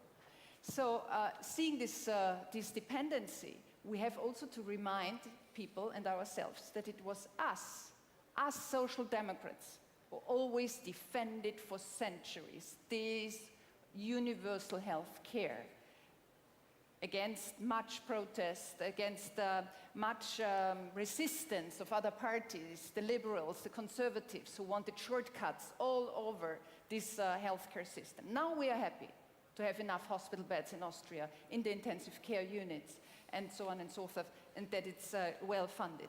Yes, we have great challenges ahead of all of us, but at the same time, we have great opportunities. And I think when it comes to health, and I'm a doctor in my original profession, and when it comes to health, I think we need to focus on 4 issues in Europe. We need to fund and finance healthcare systems in future even more. Even more. This is the lesson learned from this pandemic all over Europe. Second, I think we need to invest also in our healthcare personnel.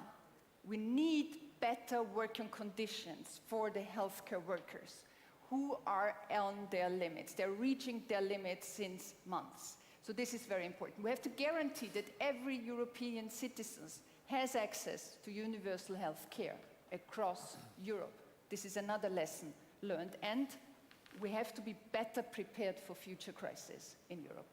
We have to install a mechanism all over Europe which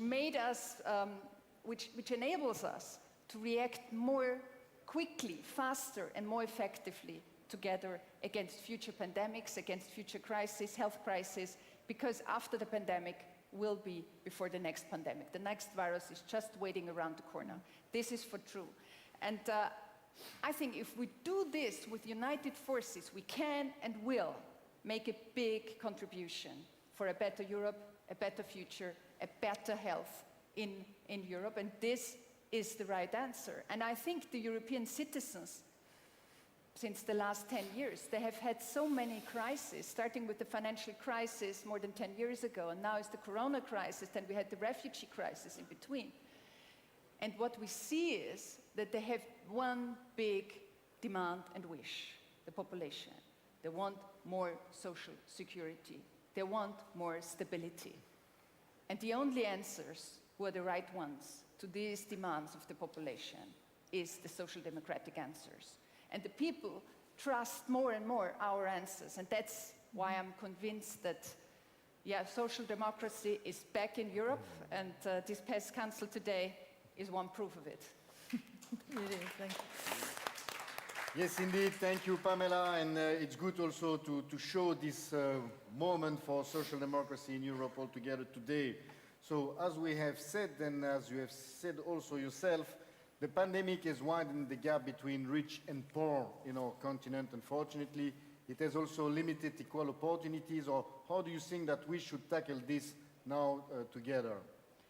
Yeah, the problems following this health pandemic, they are huge. And in particular, socially, in the social field, they are huge. And we see that the social gradient is increasing the last months all over Europe, and also on other continents.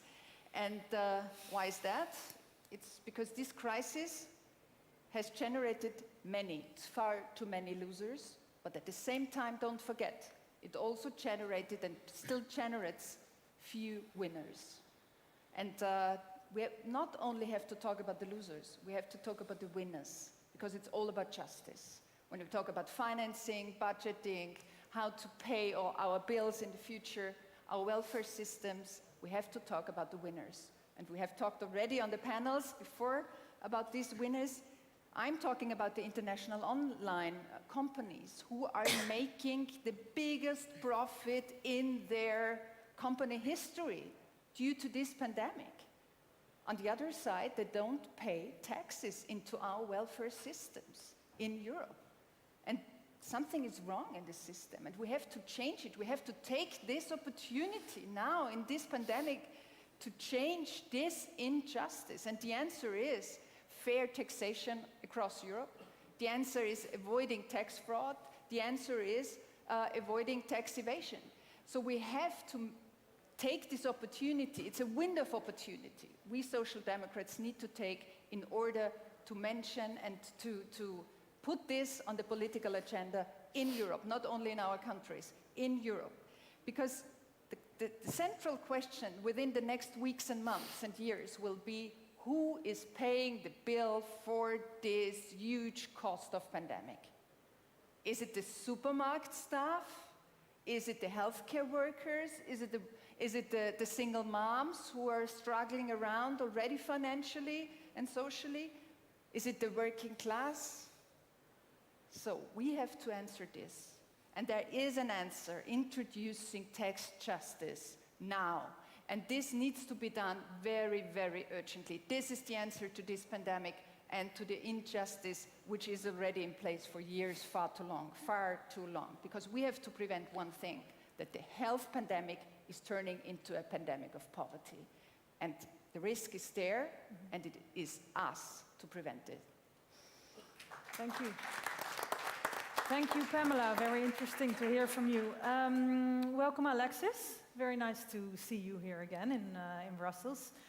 Pamela already touched upon the subject, crisis from a few years ago, the financial crisis. You had to deal with it, as we know, as Prime Minister a lot. But how do you see now the progressive turn in the Commission and the turn in supporting the economy and jobs? Yes, I think it is very positive, this progressive turn, as you said. But the crucial question is if these positive steps will be temporary steps and at the end of the road, or the beginning of a new era for Europe? This is the crucial question. And I want to say that I'm feeling that the health crisis has vindicated our social ideas. And now even liberals recognize that the so-called trickle-down economics never worked. Even liberals recognize that without support, without financing healthcare system, we will never overcome the crisis. Without this huge support of state support of the economy, we'll never come back to positive growth rates. So I think that nowadays that our ideas have been vindicated, it's crucial to support the idea that these steps will have a continuation. And first of all, I think that we have to make sure that the conservative forces, we have not allowed the conservative forces to come us back to the same recipes of the past, to the recipes of deficits, of austerity, of surpluses, of austerity, and of recession. And I want to underline that the green and digital transition is a very important opportunity for Europe. But our duty is to make sure that this transition will be a fair transition. That means without increasing of inequalities, but a fair transition that will strengthen Europe, strengthen convergence, and decreasing inequalities. And I think that all progressive forces will have to answer concretely in these crucial questions. Yeah, and speaking about a bit more concretely, because of the progressive forces in the Commission, in the Council, in the Parliament, there's also a new debate on the Stability and Growth Pact. So what would be your suggestions for the proposals on that subject? The discussion about the Stability Pact and the question about the Stability Pact, I think that is the $1 million question. So we have to be more concrete on that. And I think that we have to be more decisive on that issue and thinking out of the box. Because it is clear that the Stability Pact didn't work even in the normal conditions. It was not credible, but even efficient. Now, in the conditions of the pandemic and of the energy crisis, I think that we have to think out of the box and we have to replace the Stability Pact into a pact of sustainable growth and social convergence.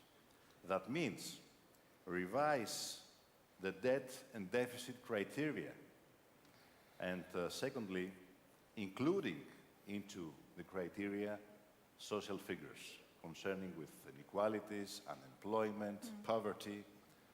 Second, I think that we need an economic adjustment mechanism in order not only to reduce budget deficits of the South, but also to limiting budget surpluses of the North, if we want to have an economic symmetry and to have our economies to be resilient into crisis. The third thing, I think that we need a gold rule, let's say, in order to exempt fiscal spendings, especially public spendings, a golden rule in order to exempt public spendings, especially spendings for that contributes to productivity, to expand this appendix of the calculation, from the calculation of the budget deficit. I think that this is crucial. And this is crucial not only for the time of crisis, but also it is crucial if you want a Europe of convergence and growth. And the last thing, I think that this very significant tool, the RRF, must be not temporary but permanent tool in order to support our efforts for a Europe of growth and convergence. This is some ideas. Of course, it could be more ideas than that, but I think that progressive forces must be coordinated on a line of decisive ideas in order to change the rules if we want to change our lives in Europe. Thank you, Alexis. Thank you, Alexis. Thank you, and I'm turning to Alicia Holmes, the president of YES, the Young European Socialist. Alicia, you are also an MEP, member of the European Parliament.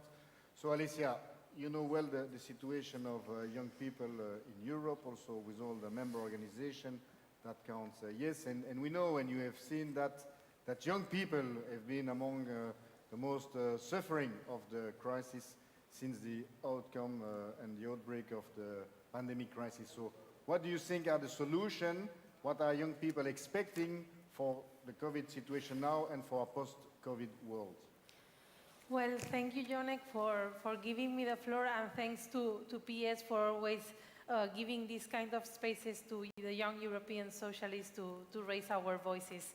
So as you well mentioned, this period has been extremely difficult for young people, and so it was during the whole last decade, because we are the double crisis generations. We are still young, and we suffered the crisis of the financial crisis of 2008, and now we are in the COVID crisis.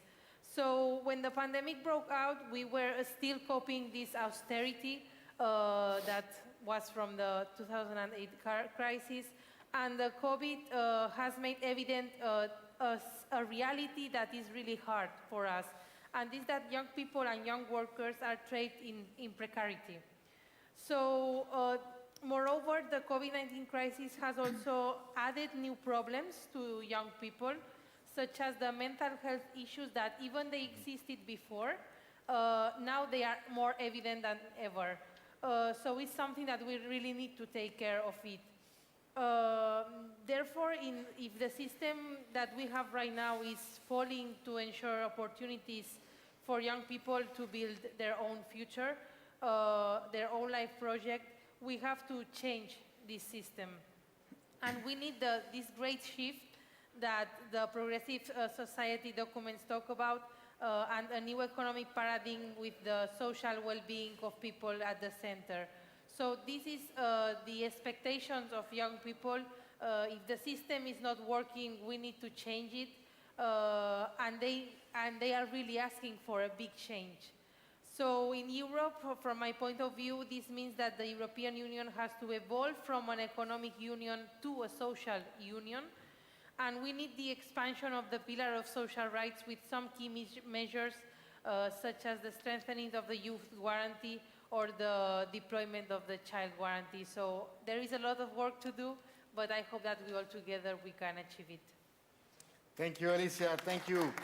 As you mentioned, our family, our political family, has been really fighting for young people's rights and to defend their cause. I mean, there has been many policies that has been developed.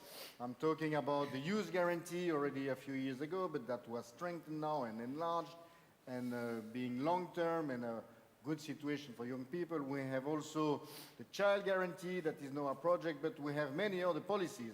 We were just talking about a new directive on platform workers, because we know that many of these workers are young people, and that, to quote somebody, young people on a bike is not an entrepreneur, and he needs to have his rights and to be protected and full access to social protections.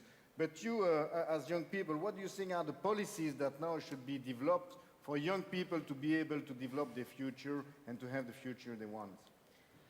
Well, I think that the first thing that we need to do, and also because of the COVID-19 pandemic, is that young people must be at the center of the recovery by giving a multidimensional and comprehensive response to this crisis. So we need to be in the center because as we were in the past crisis, we are the ones suffering the most this new crisis again.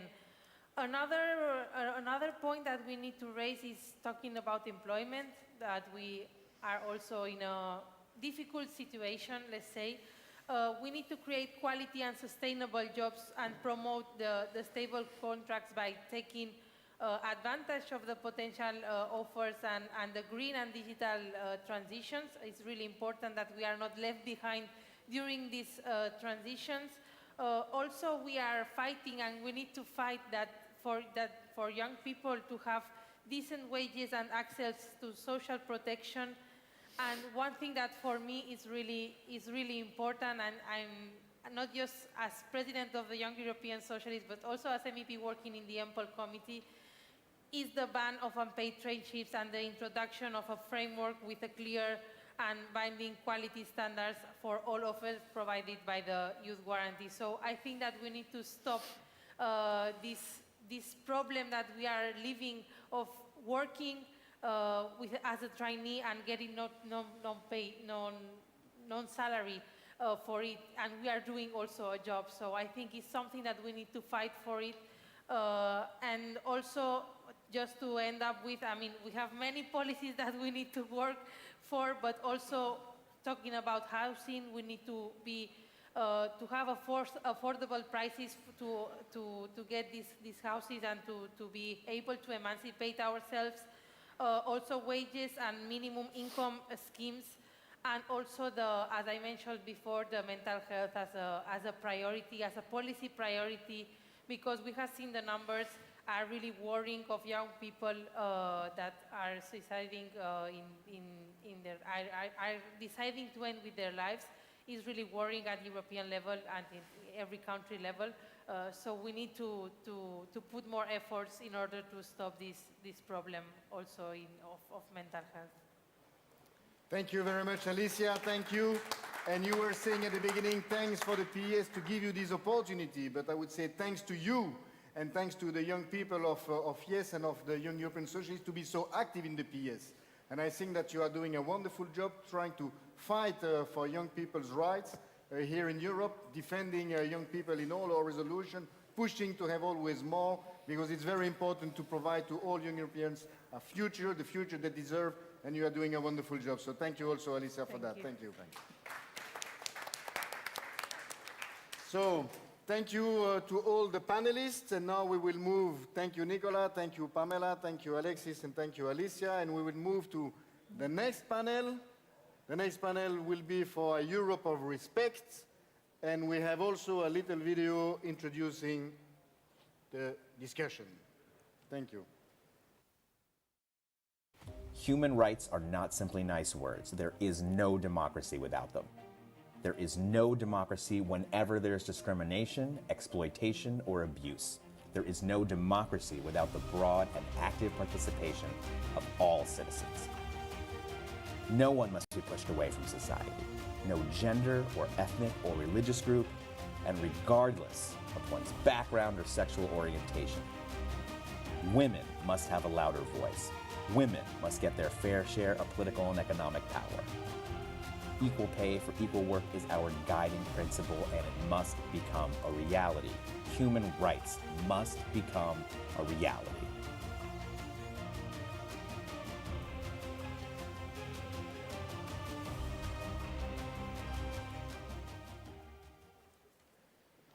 Thank you. So now we want to welcome on stage Commissioner Helena Dalli, the new elected leader in Greece, Nikos Androulakis, Tanya Fayon, and Katarina Barley.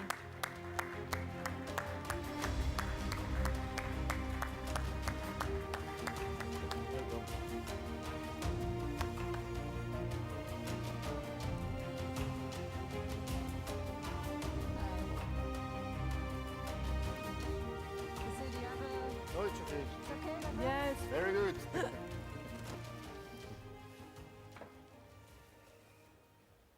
Yes, Well, thank you, everybody. I'm very pleased to have the panelists with us for a very important and timely debate, the debate about Europe of respect, as we have seen in the little clip introduction.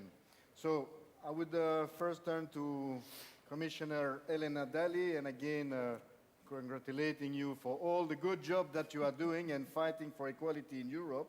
So you are the Commissioner responsible for combating discrimination, promoting inclusion and equality in the EU. So can you explain how Socialists and Democrats are actively contributing to that objective at the EU level? Well, as a political family, my portfolio is a very, very important aspect. It's one of the raison d'etre of our family, of socialists and Democrats. And what we are doing together with the rest of the commissioners and together with you who offer so much ideas and guide and policy direction in where we have to get in this union of equality, which is of the essence for all the people living in the European Union. So practically, then, what are we doing? We have launched 5 strategies, as you know, a gender equality strategy, an LGBTIQ equality strategy, an anti-racism action plan, a disability rights strategy, a Roma inclusion strategy. So as you can see, these are all strategies giving direction to member states in where we want to go in order to eliminate discrimination, because discrimination hinders people from reaching their full potential.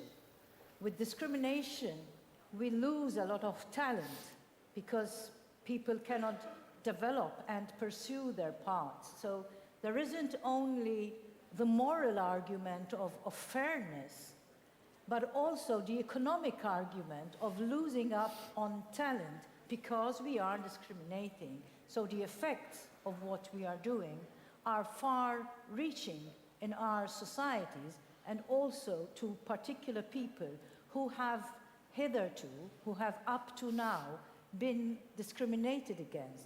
Then we saw in the feature here, equal pay for equal work. That is an area whereby we have presented a proposal for a directive on pay transparency, because you cannot have equal pay for equal work if there isn't transparency in how people are being paid. And we know what the gender pay gap is, we know what the pensions gap is, and so we are talking about figures here, not a gut feeling about maybe thinking that women are being underpaid, but we have the data to show us that. So that is also another area which we are working in, and all this shows us how much still needs to be done in order to have social justice, in order to have equality, in order to have fairness in our societies, which we don't have. And the president, when she was making up the commission with commissioners, felt there was the need for a commissioner for equality because of all this, because a lot still needs to be done. So I thank the S&D Group for their continuous support and ideas, critique also, which is important. And together, as a family, I think we should continue, we will continue to work to push for this progressive agenda. Thank you very much, Elena. I have to say that we are very proud to be part of this European political family and you introducing this Pay Transparency Directive. Because here in Europe, in the 21st century, it's only justice that women are paid equally to men, and that we succeed to eradicate the gender pay gap and the gender pension gap. So really, congratulations for the good work that you are doing. But unfortunately, there is also another issue that is not pleasant at all, another element here in Europe, which is gender-based violence. And that's also something that our family is standing up to fight against, to make sure that in Europe, every woman can live freely without fear. So please tell us the actions that you are taking also to eradicate this in Europe, the gender-based violence. Yes, this is a serious problem all over the world. We know that 1 in 3 women at some point in their lives have been victims of gender-based violence. This family has been very vocal here. I see Zita Gurmai here, who is always speaking about and pushing for this issue, and Sergei also. So it's important that we have your support on this, on what we are doing in this area of policy. Violence against women is a scourge in all of our societies, and it has effects on other areas of our lives as well. And when we speak about, for instance, the employment gap, of having more women in the labor market, that will also act towards affecting people who can fall victims to domestic violence and to gender-based violence. Because if you are financially dependent on your abuser, there is less chance that you will get away from that relationship. So it's really all connected. It's not just legislation on gender-based violence that we have to take care of, but also we have to see that we close this gap which we have of women in the labor market. And obviously related to this, there is work-life balance, the work-life balance directive, because it's not always out of choice that women are not in the labor market, but it's because of family responsibilities as well. So governments must look at this and have structures to support women in the labor market. But to come to your question on what are we doing on gender-based violence, we just presented to an initiative on extending the Eurocrimes to hate crime and hate speech. We know that there's a lot of, it's actually hate speech and hate crime have really risen exponentially during the pandemic, especially when more people are online, and there's a lot of violence going on in there, and sometimes it also has a chilling effect on women who decide not to be online because of this violence. So that is one initiative which we are taking. We are also working on legislation, which we should be presenting by the beginning of this coming year, a directive on gender-based violence, which will be for all of European Union. So we know that every country, every member state has its own legislation, but we are working now on something which is for all of the European Union. As you know, we have not managed to ratify the Istanbul Convention, which is a very important convention. There are 6 member states who have not ratified, and therefore we are not in a position yet to ratify this convention as a European Union. So parallel to this, parallel to still trying to have this convention ratified, we shall be presenting our own legislation. Thank you very much, Elena. Thank you for the excellent work that you are doing, and clearly this is a fight that we will continue to do together. So thank you, Elena. And then welcome, Nikos. Many congratulations on your election of the new leader Thanks of a lot. Kinima Alagis PASOK. I hope I pronounced it well.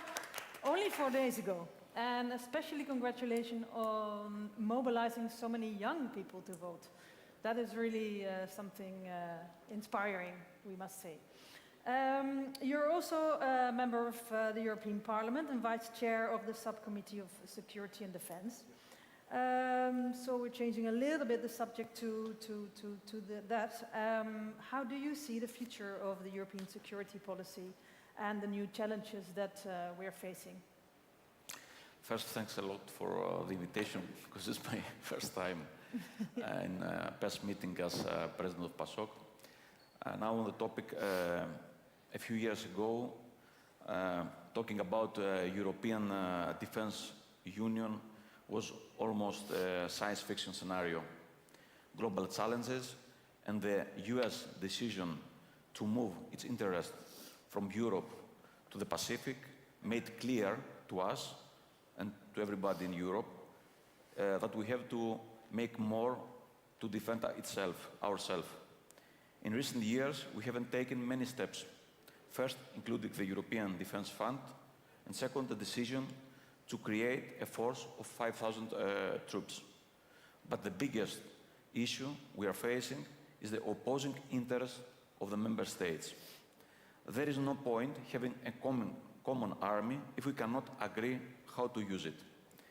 A very good example is the export of arms to third countries. Last year, we tabled as socialists my proposal for an arms embargo on Turkey following its policy to violate the sovereign rights of Cyprus and Greece. The amendment was adopted with a very big majority, but nothing changed in our policy. Many member states, including some with socialist governments, such as Spain, and I'm very unhappy for this, continue to export arms to Turkey, which could be used against two member states. This, of course, for us is unacceptable. The strategic compass, which is under discussion right now, has the potential to be the game changer, as it can create a roadmap on how to develop a common understanding. During the years of economic crisis, Greece never reduced the defense budget, so for us, the creation of a common European foreign and defense policy is a question of solidarity. Only if we act together can we succeed. Thank you, thank you. And now going back to your home country, Greece, where you are new elected leader, a subject that we really haven't touched upon today yet, migration. You are one of the countries in the front line in the question of migration and asylum. Commissioner Ylva Johansson from our family is pushing all the time for a new pact on these issues. What is your view as a Greek on this situation? Look, it is regrettable that 6 years after the migratory and the refugee crisis of 2015, we still have in place a failed system, a real failed system, like Dublin regulation. Right now, the common European asylum system is neither common nor European. Countries like Greece, Italy, Spain, Malta, we have the same problems, as you know, and we have to do more things, because we're facing the problem every day with many difficulties. We need to change the system because it's not sustainable. The proposal for the new pact is better than the current situation, but not as radical as we want. We all understand that it is a compromise, of course, but once again, our countries are the only ones facing the problem because of the rule of the country of the first arrival. The things are very difficult. As long as this rule remains in place, we cannot talk about a fair system. In the previous term, the European Parliament had proposed the abolition of the first country rule, and unfortunately, the Council never prepared its position. I hope that we will not make the same mistake. And the proposal is, for me, a good base, a very good base, to start the negotiation quicker.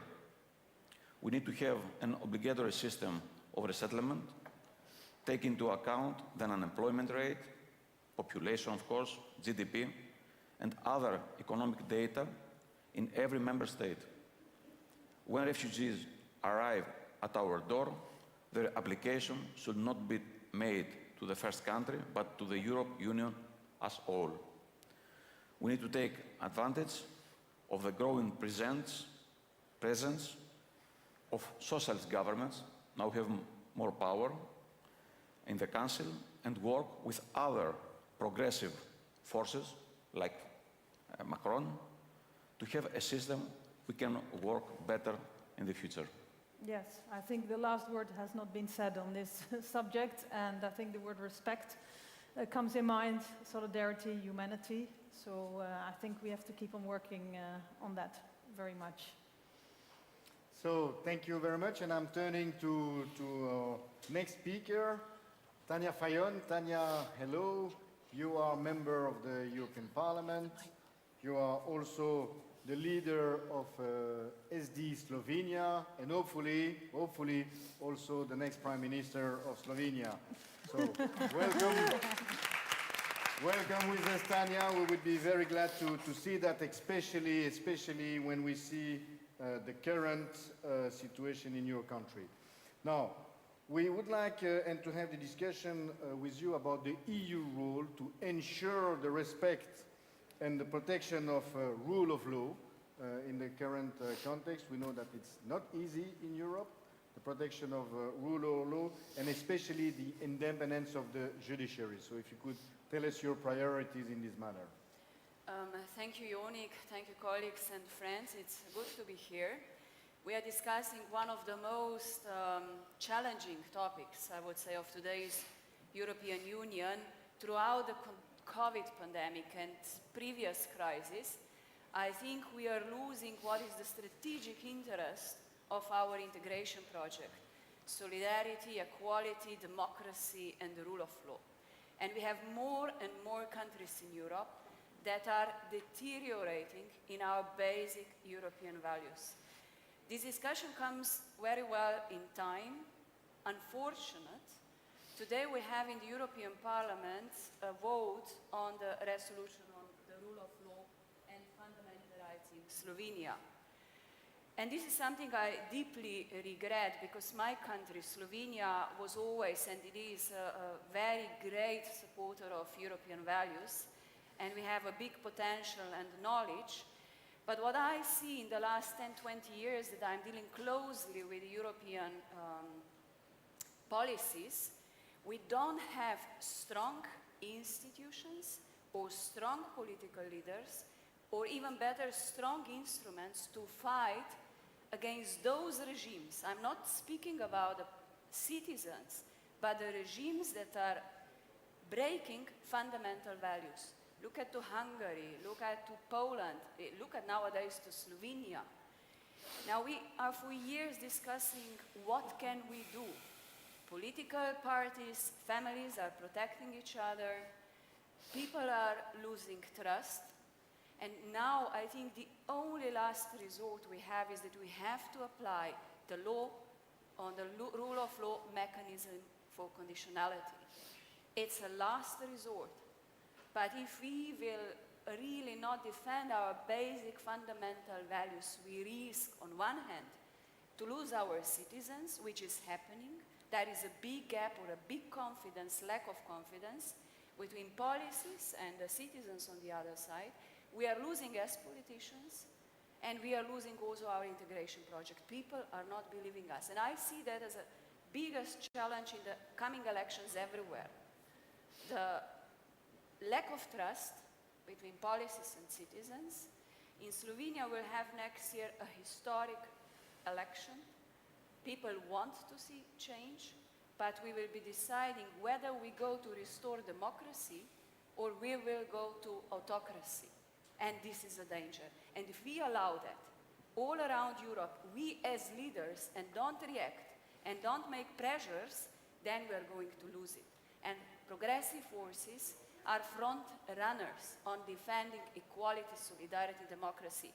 So coming back to our core of why the EU was based upon on our core values. We have to come back and restore them. Thank you, Tanya. And you have been mentioning the situation in your country, Slovenia, and the recent, or over the past months, unfortunate, worrying and concerning declaration of Prime Minister Janez Janša that really we are in disagreement with. But how do you see this situation, and do you see an authoritarian turn in Slovenia, in your country? And how do you want, or how do you think that we should combat that in your country, but also in other member states? I see several challenges. First of all is when politicians start breaking the constitution or the rules, legislation. This is happening in my country. And this was what we were warning also as European politicians. Once you start politically interfering in the judiciary, non-appointment of 2 European prosecutors. Now, in the state prosecution, we have the same case, cutting the budget. This is the way forward to politically interfere in the judiciary. That's the same what we were observing years ago, maybe in Hungary. Then the political interference of the government in the press agency, public press agency, state agency. Same is now happening with a public broadcast. Political interference, cutting the budget, and appointing people that are having no expertise. So this is breaking the legislation. The other is when mainstream politicians, responsible public person, are using a very negative discourse, rhetorics, hate speech, lies, discreditation. And here I mostly blame our Prime Minister, because he is offending everyone and limiting freedom of speech. Everyone that is critically thinking and expressing the view that is maybe different. And he is limiting NGOs, civil societies, I mentioned main systems of the country, judiciary, freedom of media, rule of law, policy. I mean, this is, I think, a biggest challenge for Slovenia. Just to conclude, because I don't want to be pessimistic, because pessimism doesn't resolve the problems. We have to be optimistic. We have to give optimism to our citizens. Slovenia is now finishing its presidency of the Council of EU. It's a great opportunity. And I have to say that at least on a technical level, our administrative work has been running smoothly. We were good brokers. We were negotiating well. There were not big expectations, but we did it well. But unfortunately, this big cloud stayed over this presidency because of the acts of the Prime Minister that in fact was discrediting many of us even standing here, and we have to fight against it. Thank you. Thank you, Tanya. Yes. We remember that first meeting the Commission had with the Prime Minister of Slovenia. That was appalling, to be honest. Welcome, Katarina Varli. Very nice to have you here, Vice President of the European Parliament, Member of Parliament, and of course, former Justice Minister in Germany, and a true fighter for the rule of law. So we continue on this subject that Tanya already spoke about. So what do you think that the European Union, and more specifically us as progressive parties, can do to fight this, to fight these right-wing regimes, governments who really show lack of the rule of law? Well, thank you very much for the invitation and for organizing this beautiful event and for dedicating so much time to the rule of law. Because I think when we talk about respect, we really have to come back to our values. I was very grateful for Sana to say it this morning. It's the basis of everything, and if we lose that, we lose the European Union. And I'm not sure if everyone is aware how high the danger actually is. When we look at Hungary, I personally keep saying it is not a democracy anymore. These are very harsh words, but they are true. We have for more than 10 years seen how Viktor Orban, slice by slice, cut democracy down. And I have to make it short. I know that the time is limited, so I just want to try to give an image not only has he made the media, the judiciary, just about anything dependent of himself and his friends and family, but also he has implemented rules that actually he can't lose elections anymore. He has reformed election law, I think several hundred times. So with less than 50% of the votes, he gained a 2/3 majority, which allowed him to change just about everything, especially the constitution. Now that is one. Next year we will see elections in Hungary. It is very uncertain if the opposition can win, and of course we will support them wherever we can. But even if they win, he has introduced mechanisms that his people will stay in all the important places, because you need a 2/3 majority in parliament to get them out. You have to name a successor with a 2/3 majority to get them out. Now, please think of changes in the election system. The opposition will never get a 2/3 majority, so they will stay. Then he has secured that he will still get the money by all sorts of mechanisms that I can't describe now. And now comes the last brick in this wall. Even if he loses the election, there is a body that's called a budget committee, something like it. They have to approve the budget. If they don't do that twice, the president can dissolve the parliament and there will be new elections. Now imagine who sits in there, and imagine how can you replace these three guys with a 2/3 majority in parliament. So this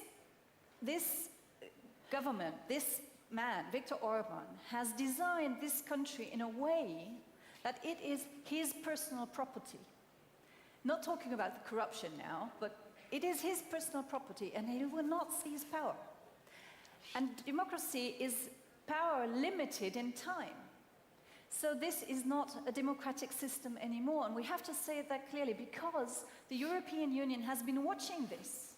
This has not happened overnight. The European Union has been watching this for 11 years, and they have not done enough. Why not? Because Viktor Orban and his Fidesz were part of the conservative family, let's name it. And they have watched the same development going on for 5-6 years now in Poland, and they're watching it in Slovenia. So we have to step up, and we have introduced this mechanism that Tanya was talking about. We can cut fundings, and it seems that money in the end is what interests them the most. So let's do that, and we can make use of the recovery fund, hold it back. We already see little changes in Poland and Hungary because of that. It's sad that we have to do that, but it's the only way that we can get by. True. And thank you so much for your always fight everywhere, whether it's in the parliament, in the media. We're very proud of that. And we started all the panels today early this morning with celebrating, of course, a new chancellor of Germany. You happen to be a member of that party, the SPD. And the main topic of the campaign of Olaf Scholz of SPD, you were part of it as well, was respect. So can you, just to wrap up the thematic panels of today, a little bit with which lessons are drawn from that campaigning for a Europe of respect that we can all learn from in the next elections? That's an honor to wrap up all the panels. Well, I think it's what unites us as socialists and social democrats, is that we put ourselves in the shoes of just average people. And that we know that we are the ones who have to stand for them, and to make it very concrete. So people nowadays tend to feel insecure because so many developments are going on in the world, globalization and climate change and all these economic troubles, and then COVID-19, etc. So people do feel insecure, and they need us to show them that we see them, that we see their needs, and very concrete needs: jobs, childcare, their discrimination also. We see the people who just want to lead a decent life, and I think that is the point. We also have to adapt our language. Sometimes we talk about even digitalization, decarbonization, and la la la la la. People don't understand what we mean. So we really have to talk like people talk. and show them that we see them and that we are there to support them. And that is the basis of everything. And it's what holds us together as a political family. And that's why it's so lovely to be here with you all. Thank you very much. And I think these are inspiring words for the next months to come. Yes, Jon, Thank I'll give you, the thank floor. you very much, Katerina. It was very inspiring and a perfect wrap-up, I would say, of the discussion that we had this morning. So let me again thank all the panelists that have been with us for this very important and timely debate about Europe of respect. So thank you very much again. And we're going to move then to the following steps of our PES Council 2021. And the next step to be discussed, actually, it's about the PES resolution. So again, I would like to thank all the speakers that have been here this morning, the Prime Ministers, the Commissioners, the party leader, because all in all, in the different panels and with their intervention, they introduced also the debate of our resolution. It's about the different values that we share, equality, justice, fairness, but also the principle of sustainability and of respect. And our resolution is a resolution entitled A Progressive Vision for the Future of Europe. And it's, I have to say, it's a rather long document. I'm very proud of the work that we've been doing in the preparation of that document with all our PES internal party bodies, and I would like to thank here the member of the coordination team, of the presidency, on all the different thematic networks that have been so involved in the preparation of this document that, as you have heard, is tackling really the different core issue of Europe today: quality jobs, workers' rights, healthcare for all, the just and fair transition, a clean energy, the citizens' rights, equality, democracy, the respect of rule of law, the role of the EU on the international scene, and as it was said, respect for all.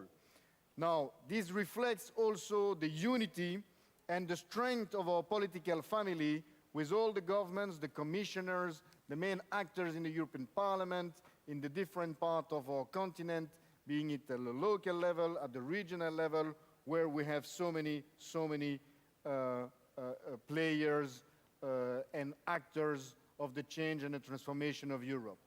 Now we're going to present the resolution, but before introducing the topic, I would like to say already to the delegates, because as you know, it's COVID time, we had many restrictions, so unfortunately we do not have the participation as we would have expected. Usually a PES event is about 400, 500 people. We are way less in this room today. We have the delegates watching us. I would like to say to the delegates that they can already start casting their votes.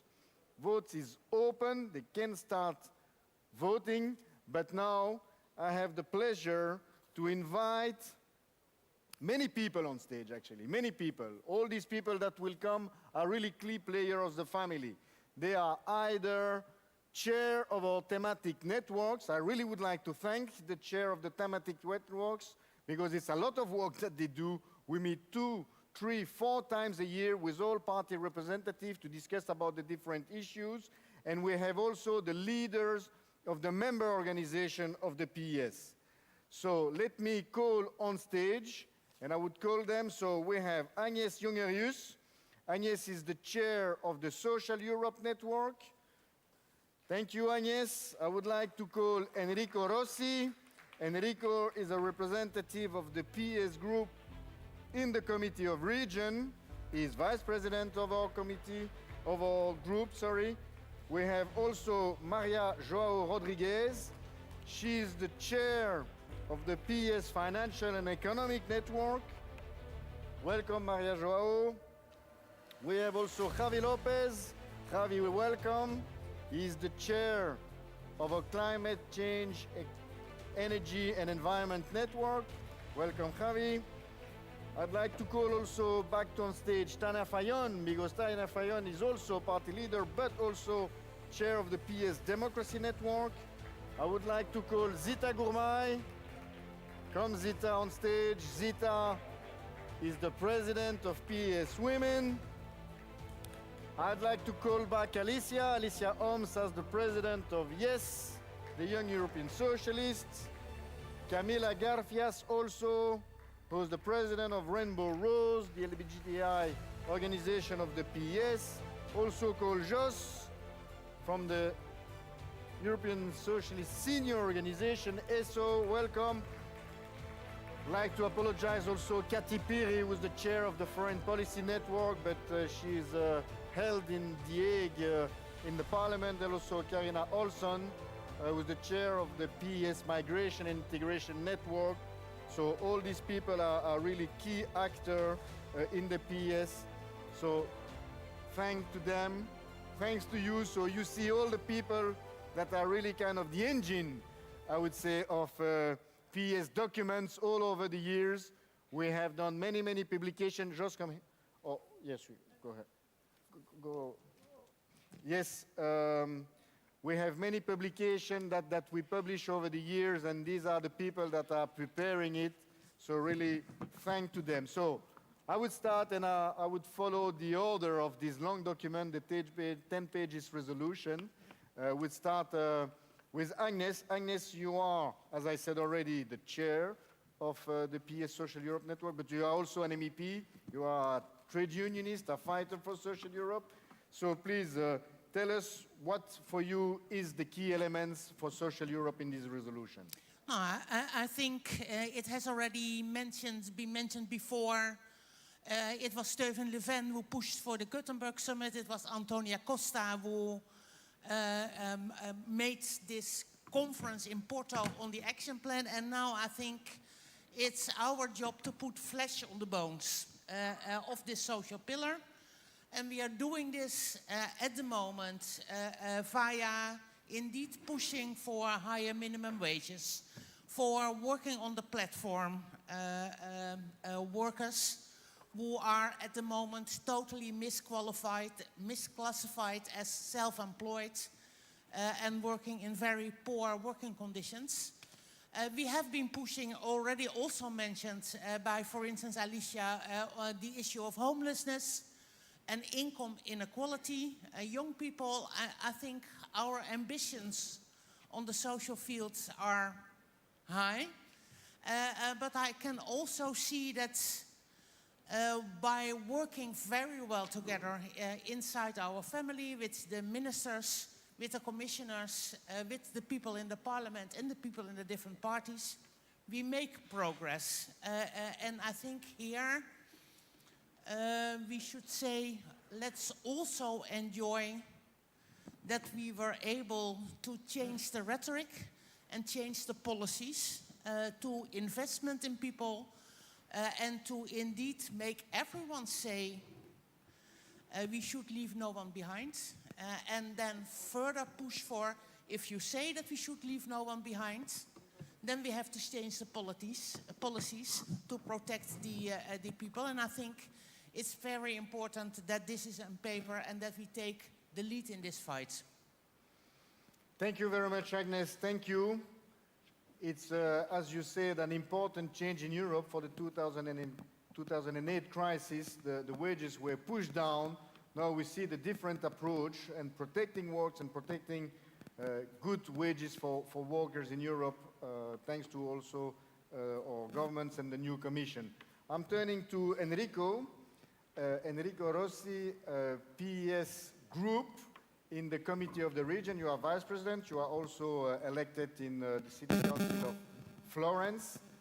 We know that cities and locally elected people play a very important role in our family, and we see also that cities and regions played a role also during the pandemic crisis. We know that health is one of the major issues for us, for our family. It was said during the debate. So please tell us a word on the health policy, how important it is in the documents.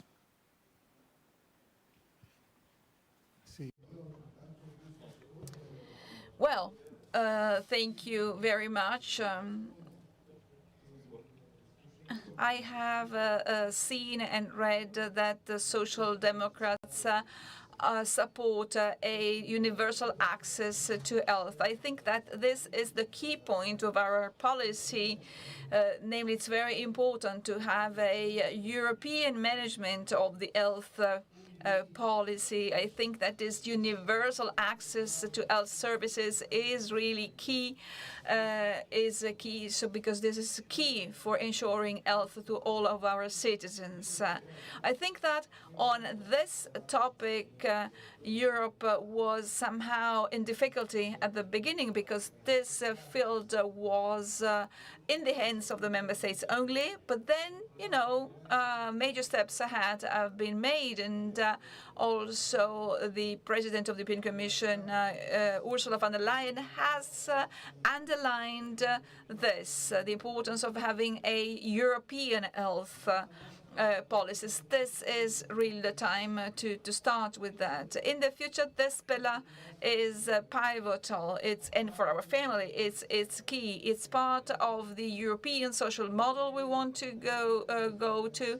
And I also think that regardless of differences between member states, yes, it's true that member states rely on different systems, which may be more relying on fiscal issues rather than on contribution issues, but what is fundamental is the access to be ensured to everyone to the health services. In addition, the pandemic has generated a strong demand.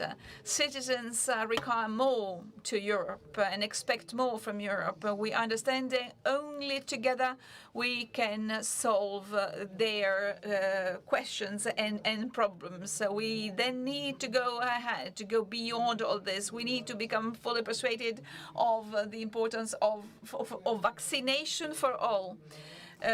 We know that in the globalized world, our health is in danger unless vaccination is accessible to everyone. Moreover, also the environmental objectives, digitalization, that is all fundamental, and that is integral part of our program. That's for sure. And health is one of the key aspects. Health means, of course, also well-being, well-being for all. These are really key aspects which go, just together with the concept of health for all. Of course, with the economic dimension to be considered, I'm quite sure that I can say that money which is spent for health is very well spent, and it's very good also for economy. I think that health is also a driver for economy, and I also think that a healthy population ensures a healthy economy at the same time. Thank you. Really underlining the role of universal access to health, as it is really one of the key priority of our political family, but also the reaction that we had, saying that it's true and that we have demonstrated that it's all together that will be stronger to react to the pandemic, and that it has created also a new approach regarding Europe for many citizens, that they've seen that Europe is active and can deliver an answer in case of big crisis like the pandemic crisis.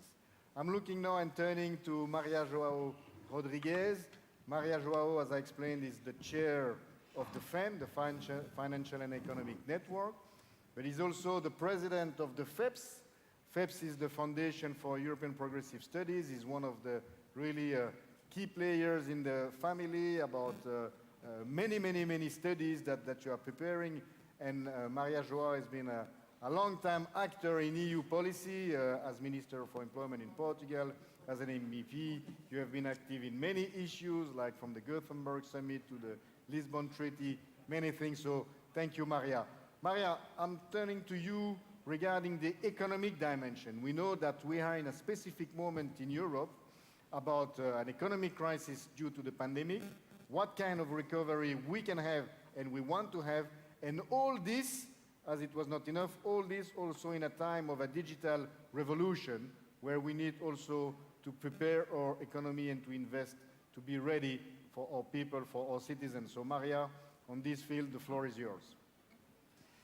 Thank you very much, Yonek, and pleasure to join all of you. Look, what we want is not just a recovery. We want to have a transformation of our economic and social model, dealing with the best of the green transition, the digital revolution. But there is a problem here, is that we just push in this direction, social inequalities, regional inequalities, and gender inequality will increase.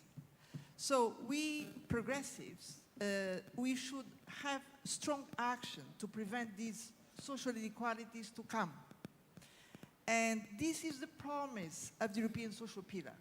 We want all citizens of Europe, men and women, to benefit from the same fundamental social rights.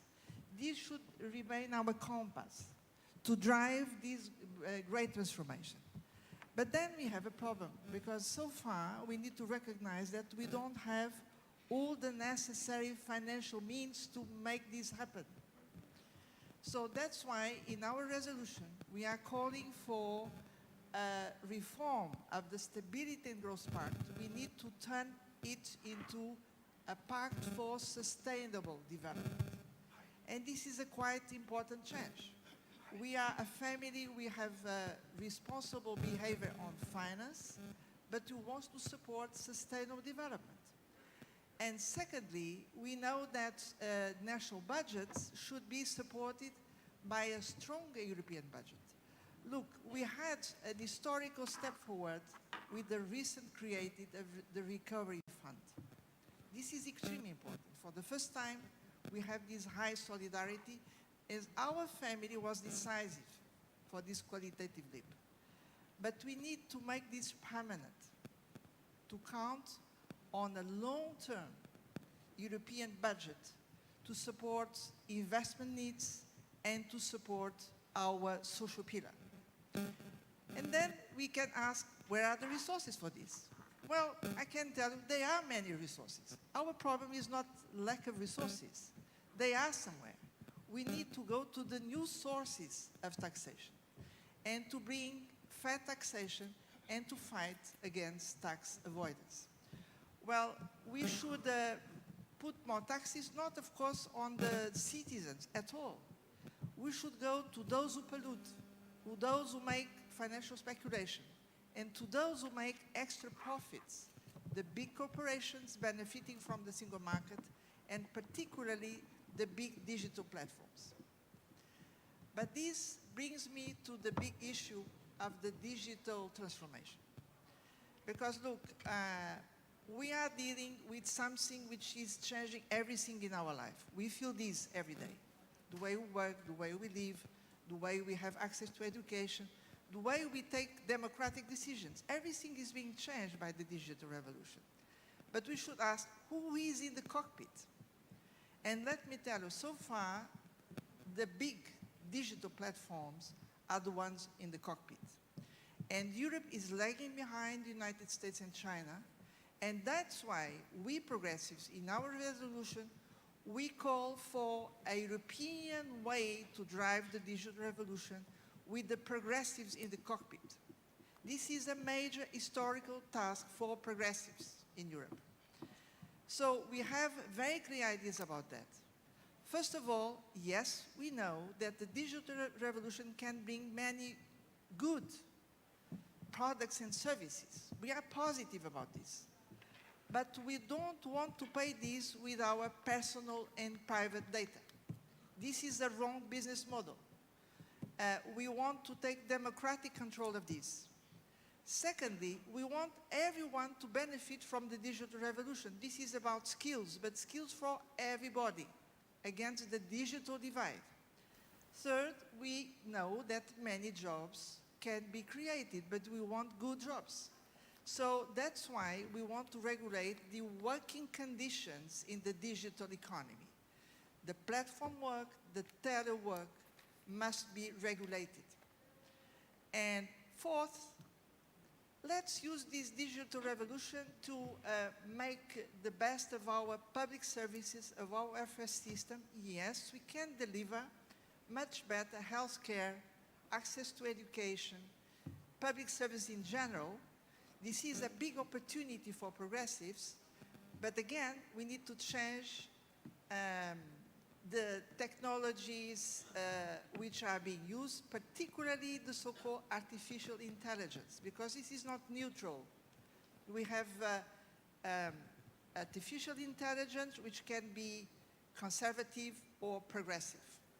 And we want a human-centered artificial intelligence to deliver better goods and services for all. So this is a major long-term task, but in our resolution we are announcing this. That's it. Thank you very much, Maria. Thank you also for the good work that we are doing for so many years and looking forward to continue. And I'm turning to Javi Lopez, who is the chair of the PES Energy, Climate Change, Environment Network, a very important network that meets quite a lot of times every year with a lot of people, actually, with a lot of NGOs and representative of our member parties. And you are also a member of the European Parliament now with lots of experience now in the Parliament. Now, Javi, you are a fighter in your work in the Parliament, in the PES, and back in Spain for a just ecological transition. And that is clearly one of the key dimensions of this resolution. It has been mentioned several times today about sustainability and a just transition. So now the floor is yours to tell us what really are the priorities that we have been identifying. Well, thank you, Yannick. Thank you very much for organizing everything, for PES organizing this council. Well, we are ending the year, and it's time also to look what happened. And what happened during this year is that we saw in Europe extreme weather events with dramatic consequences. We saw torrential rains, hot and dry summer. And what we learned during this year, and probably during all the pandemics, is how disruptive could be something that comes from the nature to our way of life. And this is one of the biggest lessons learned during this time, and we should use this lesson to fight climate change. And it's the same that COVID-19. What we have to use? First, science.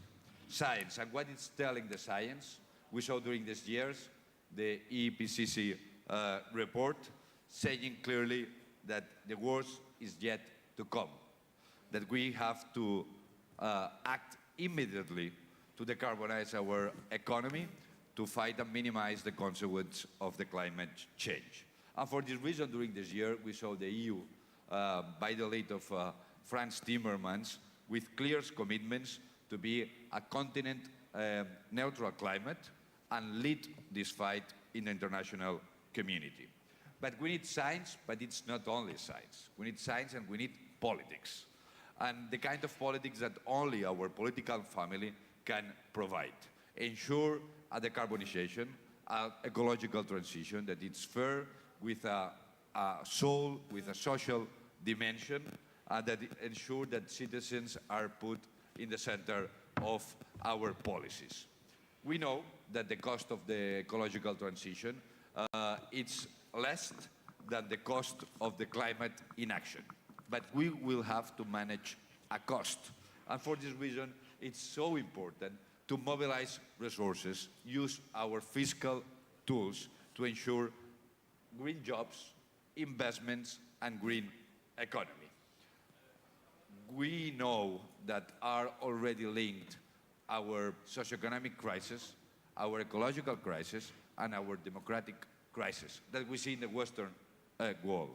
And for this reason, our political answer and our policies should be comprehensive and go hand by hand with the social dimension and the green dimension. For this reason, we have three clear commitments. First, a full implementation of the European Green Deal and their legislation, Fit for 55 package and the climate law.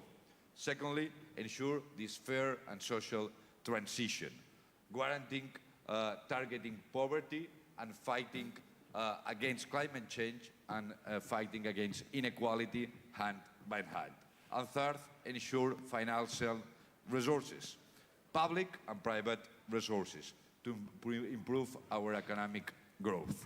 Basically, a truly green social agenda that serves for funding a real, better future for all. Thank you very much, Javi. Thank you for your presentation. And again, underlining how deep in the priority of the PES a just transition is. And I'm turning to Zita Gurmai, a well-known member of our family.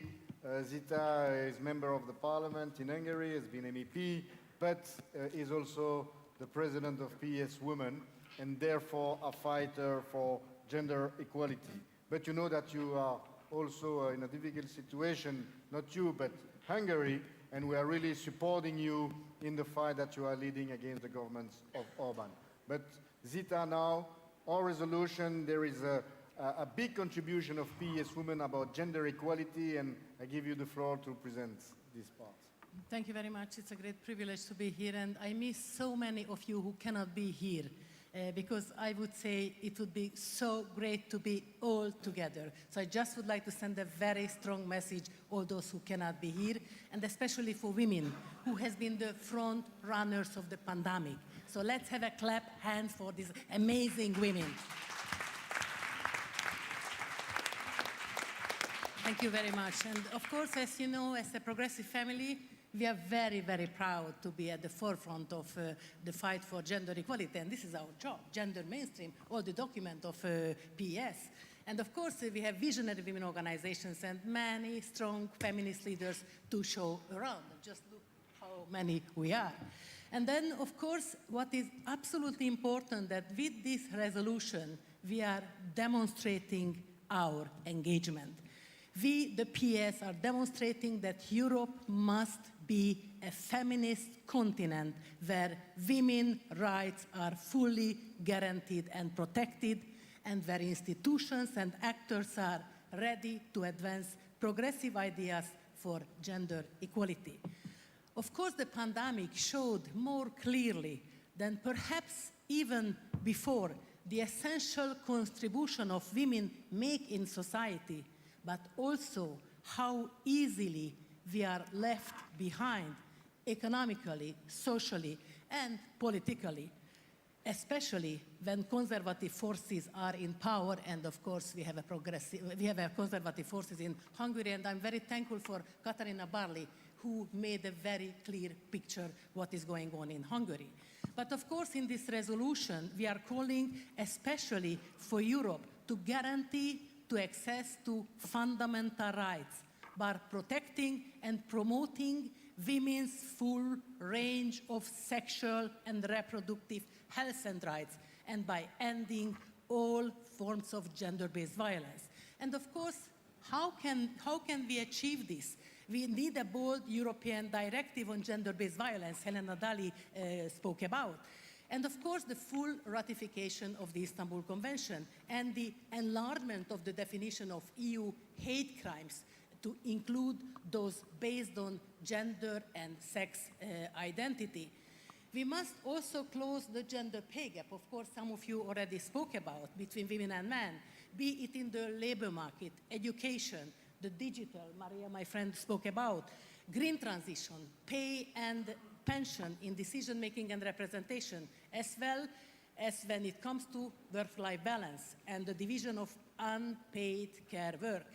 We must aim for structural change towards a feminist economic system to put well-being of people and planet at the center. And I'm very, very happy that the Finnish Prime Minister made a very clear commitment, Sanna Marin, for women's rights and gender equality. We need to follow her. And of course, as a progressive family, we have been at the forefront of this type of policies for many years, so we did not start it yesterday. This is in our DNS. But this also means women's equal rights and opportunities through a gender-sensitive post-pandemic recovery and through the full implementation of the EU Gender Equality Strategy 2020-2025 put forward by Helena Dalli, our great commissioner. We must make gender budgeting and gender mainstreaming the norm. And of course, this whole resolution is a great example of gender mainstreaming of all policies, policy areas, and I'm very thankful because it was not only PS Women. We have more and more feminist leaders who has been on the board with us. But we need to see it everywhere. A feminist Europe is a Europe which fair, sustainable, and of course respectful. Fair and respectful towards equal opportunities for women and men. Sustainable because we all benefit from the enormous contribution women can make to the society if patriarchal structures, sexism and discrimination are eradicated. Sustainable gender equality today so that that coming generations full enjoy equal rights and opportunities tomorrow. We need to fight for them on an ongoing basis. And now it's time to implement those provisions. PS, with the leadership of Sergei Stanishev and our political family, is ready to walk to talk and to act for women in all their diversity. So let's make a strong resolution, and thank you all for the great contribution.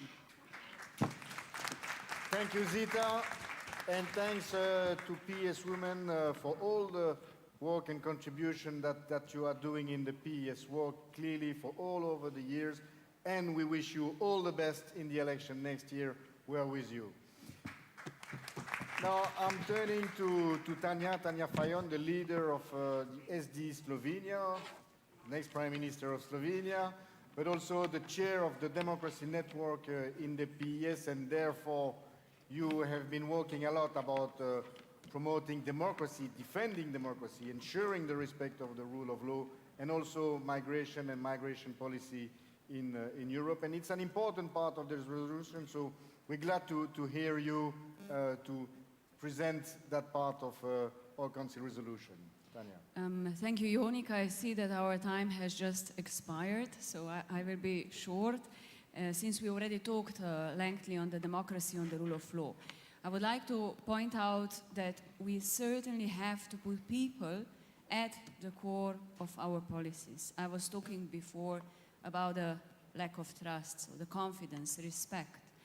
We have now the debate on the future of Europe. It is a very important debate, but we have to engage and empower our citizens. We really have to give them the tools that they are part of our decision-making process. They don't feel yet.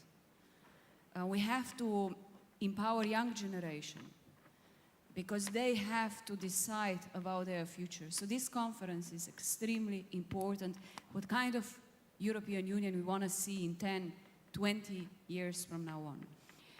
Then the next is, of course, the rule of law and democracy. We already talked about applying the rule of law conditionality mechanism. I think this is very important. I said before, it's a last resort because cutting money to the governments, it's a sensitive issue because we cannot affect our citizens. We have to deliver our results, so whether it's infrastructure, whether hospitals, whether educational system, research, science, and so on. So when we cut the funds, we have to make sure that it's the government that we hit, and the government is responsible to nevertheless cover important projects for our citizens. And the last on migration, because this is a topic that I strongly believe no politics can win on it. And it's an extremely manipulated topic in Europe. But it is a challenge for all of us. There is no single or no simple answer. But we have, as a Europe or globally, tackle it together. And our governments today have no trust how to establish a common migration and asylum policies. And therefore, Schengen today is a hostage of not having common migration and asylum policies. Schengen is at stake. We just got a reform, which is applying, I would say, even more restrictive measures at our internal border, which is putting our freedom of movement, which is the most tangible project of our European integration, under the serious question.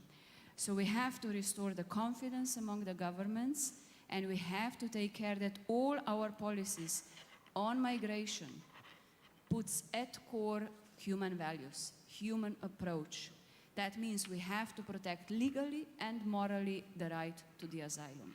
And this is not happening, and the governments are not taking the responsibility, and it's us to take this responsibility, because Europe has always been and will always be a continent of migration.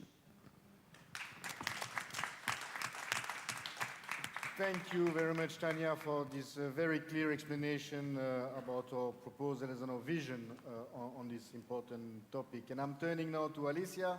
Alicia, you are the president of YES. YES has an important contribution to drafting this resolution with several amendments, proposals, and topics. So I give you the floor to present also the young people dimension in the document. Thanks again, Yonek, for giving me the floor. And I would be really brief because time is running fast. So I would like to highlight three main ideas that are related to children, to young people, and also to the intergenerational solidarity. So first of all, I think that we need to make the child union a reality, which should be fully implemented with the European Child Guarantee. And this has to be used as a mechanism to eradicate the child poverty, to ensure access to basic services while tackling the stigmatization of our children just because of their social background. So this situation we need to move and work on it really hard. The second topic, as mentioned, is regarding the young people that, as I said before in my first speech, that should be in the center of the recovery. So quality job, decent wages, and effective access to social protection are the best answer to this crisis for young people. And we want also the youth guarantee to be part and to be permanent a component for the EU's social action. And the last one, regarding the intergenerational solidarity, I think that the COVID-19 pandemic has also highlighted the need to include a special strategy for older people to provide them with an appropriate care, to prevent loneliness and to ensure easy access to public services. So we want this intergenerational solidarity to be at the core of the green and digital transitions in order to not leave anyone behind. Thank you, Alicia, and it's clearly our objective not to leave anyone behind. I'm turning now to Jos Bertrand. Jos, you are a member of Vooruit party here in Belgium. You are also locally elected in a district of Brussels, but you're also one of the leaders of ESO, the European Senior Socialist Organization, and you are always very active in all our meetings and all our networks, and also in the drafting of this resolution. So please, about the role of the elderly and the place of the elderly to live in dignity in Europe, Jos, you have the floor. Oui, merci Yonek. Thank you very much indeed. Thank you very much, Yonek, for all your exchanges. Yes, this is extremely important. We have been impacted by the COVID-19 pandemic, and we are very happy with this resolution because we clearly see what are the policies that need to be rolled out. Several dimensions need to be taken into account, and so this is extremely important. Alicia, you have also raised this intergenerational solidarity. We will work together. We will organize activities together, youngsters and the elderly, and then access to rights. At the beginning of the pandemic, we saw the situation in the homes for the elderly. Access to rights is of a paramount importance. Access to service, social services. And now, Sergei and Yonek, of course, we have to walk the talk. Words are beautiful, but we need to materialize all this. And we have seen in this pandemic how respect is necessary, but it's not taken for granted. And we see this because the pandemic is still here. So it is important to win elections, as you did in the SPD, and I am sure that it will be the same in Portugal. It is extremely important to win elections, and we, as the seniors, as the elderly, we will be there. But of course, as a senior, as the elderly persons, we would like to be involved. We would like to be considered and recognized as being a fully fledged partner. So we will be there with you. We will support you. We will bring forward our values of solidarity and respect. Thank you. Thank you so much, Jos. Of course, we are all together in those fights. Thank you very much. Garcias, hello, Camila. You are the president of Rainbow Rose. Rainbow Rose is the LGBT organization of the PES, and you are facing yourself the situation in Europe, which is in some countries is not easy because we see the backlash of some conservative right-wing governments about equality and against equality and people's rights. So I would give you the floor to mention and to present the part on equality and rights that is in the document and in the resolution. And thanks again for the role that Rainbow Rose is playing in the PES activities.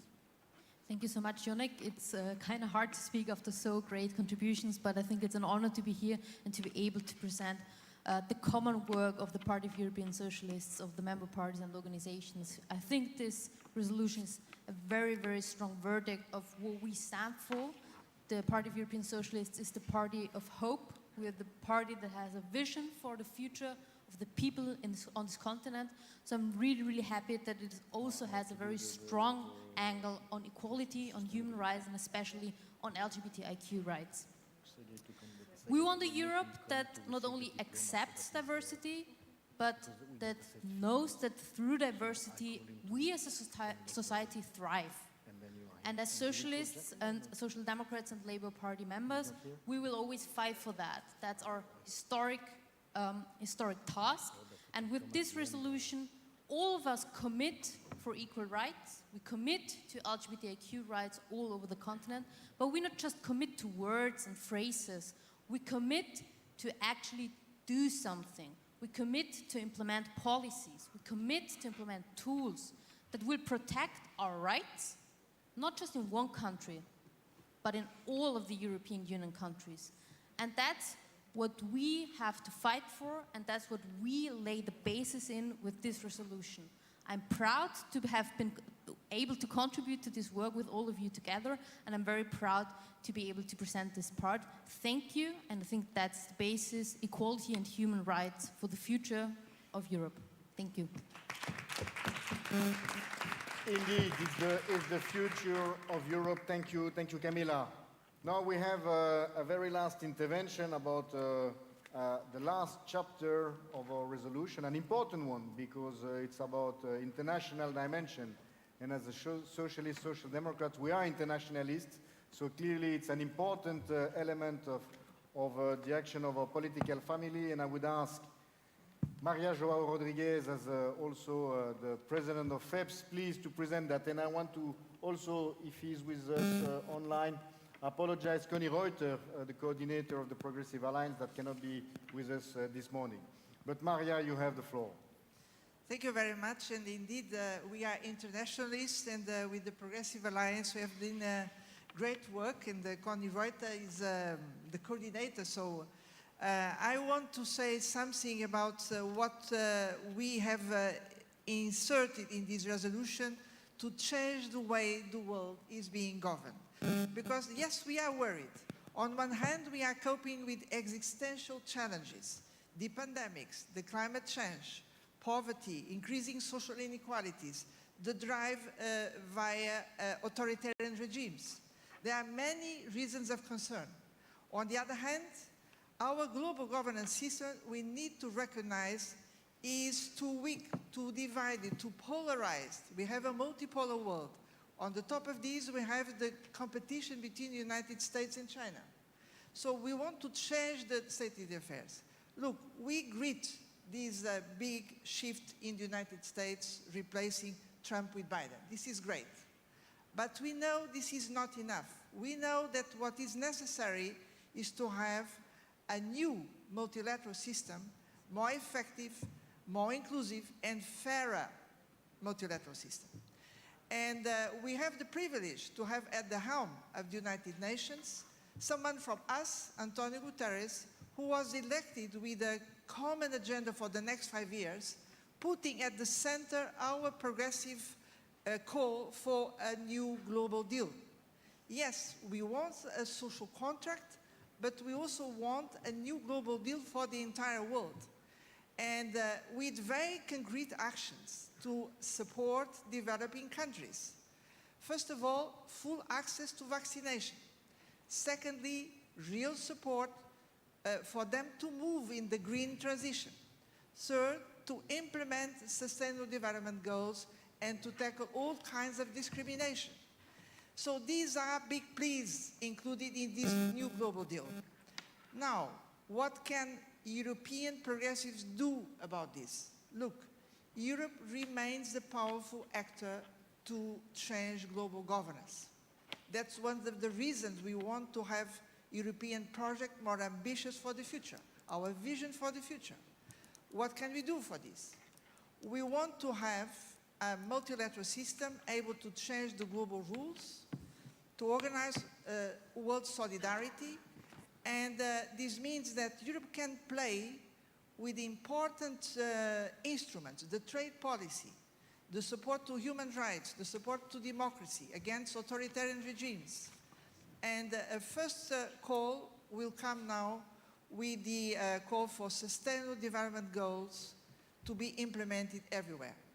We have in our resolution special commitments towards our big partners, Africa, Latin America, but in fact, we Europeans, most of all, we need to build up a coalition of progressive forces with states, but most of all citizens, because citizens, they want to have a global governance with a progressive direction. This is so clear. So this is our resolution. Thank you.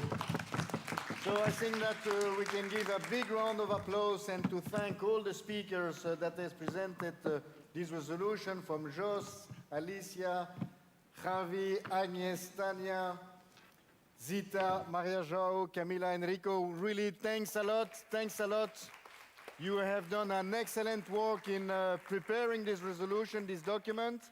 This document will be online as soon as it is adopted.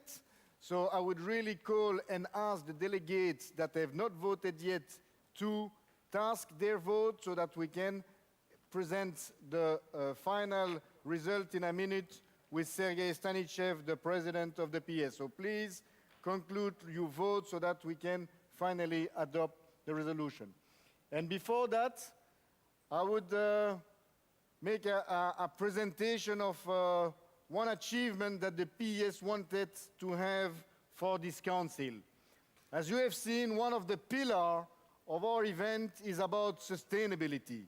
Sustainability, it means that we have to put our acts together and that we have to be coherent with our policy. It's something, the fight for climate action, strong climate policies that we do in our parties at local level, regional level, national level, European level. With Franz Timmermans in charge of the European Green Deal, with the S&D group, with the adoption of the European climate law recently.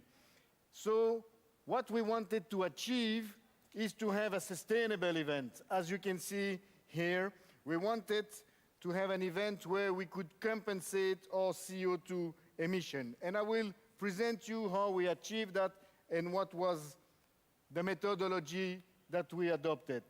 First, we wanted really to be in line with the Sustainable Development Goals of the United Nations. That was clearly one of our objectives, to be in line with the 2030 objective.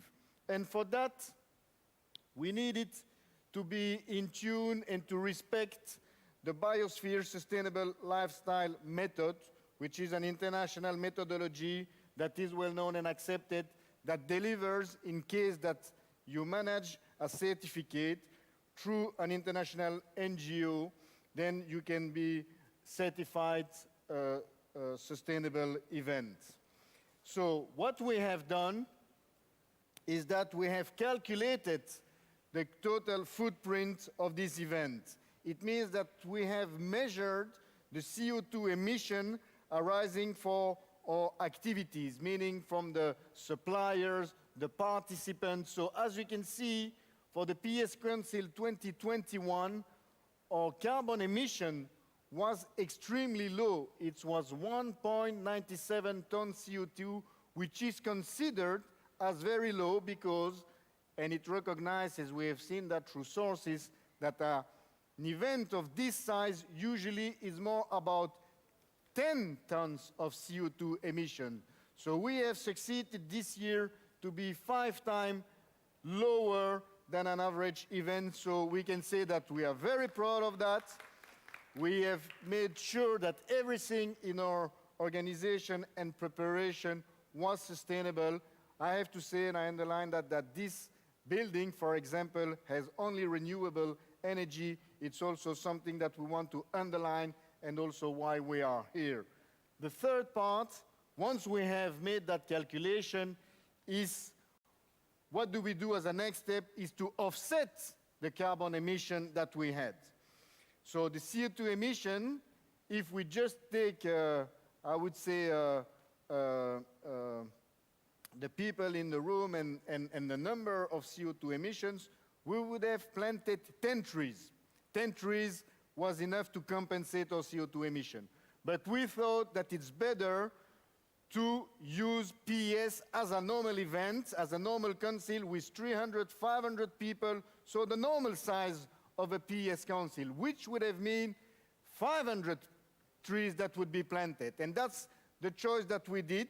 So we would take part in a project in Spain of restoration of a forest. It's Valle Iruelas. It's close by to Madrid, Extremadura, Castellón. And so there, 500 trees will be planted thanks to the PES with an NGO project, and we are extremely proud to be able to do that and to have a carbon neutral event. And the good news is that we have heard, and I would like to call Sergei also to proceed on stage, we have received the certificate demonstrating that our event was carbon neutral. So please, Sergei, it's a pleasure that we have this. And I would really like to thank all the teams that was involved in the preparation of this council to make sure that we have managed to be a carbon neutral event and with a nice project in Spain with 500 trees that will be planted. And I take advantage to give the floor now to Sergei to conclude. I'm calling Sar. Thank you. I just heard that we have to wait for a few more seconds for the last votes to come in. Ah, okay, so we haven't the full votes, but then I'm calling Giacomo. Yeah. Come just joining for the closing, Giacomo. Giacomo is Deputy Secretary General of the PES. He should have been part of this event, but... You will not have to speak. Don't worry. Be with us. Okay. Sergei, maybe you can wrap up the day. All the panels we heard, the whole family here, a big group of family. Yes, indeed. Well, first of all, thanks very much to all the participants in today's debate. I think it was very fruitful and very interesting, and I would like to thank all people who are watching us and who are still watching us, because our task was to communicate in the first place. Second, I think thanks to the resolution, which is now in the process of voting, we are having very good compass for the next year, which will be a very important one. We started by celebrating great victories which we had in a number of countries, especially the elections in Germany, but also we had very successful local elections in Portugal, in Italy. We had a great victory also in Norway. By the way, we have 2 more governments now in the last month with social democratic participation in Romania and in Bulgaria. So this is all increasing our possibilities. But also, for the next year, we shall have many challenges as a political family. And the point is that we have to use the momentum. I think we can all feel it with our skin, that also due to this crisis with COVID and the economic and social consequences, people are hearing much more and listening to social democratic progressive messages about justice, about social protection, social networks, about equal opportunities. Everybody could feel how important the welfare is for every individual in our union. The accessible healthcare, the accessible and good quality education, the networks for people who are losing jobs and need protection. This is all really important for their daily lives. And we, Social Democrats, are the ones who can deliver on this. This is why I think there is a greater interest and greater possibilities. And I think it's great that today we are drafting also our policies for the next period, both as principles, which are very clear, they're just here behind me, but also as concrete tools and actions. And next year we shall have a number of elections. We all supported and clapped to Antonio Costa for the general elections in Portugal. We shall be supporting all elections which will be coming in Hungary. For the first time in many years, there is a chance that the government of Fidesz will be toppled by a broad democratic coalition. We shall have elections in Malta. We shall have presidential elections in France. We shall have general elections in Sweden. And in many other countries, there will be challenges and elections, and we have to mobilize and to use this wave of progressive thinking, of social instinct among the citizens to win the elections, because in the end, it was already mentioned today, you need to win elections in order to deliver, to have the means to do what you want to do in order to improve life of all citizens. This is what our family is about, and I believe that today we made a very good step forward in preparing us for the next fights. So, do we have already the result? I'm Not just yet? checking with someone to give us the note that we have the vote in.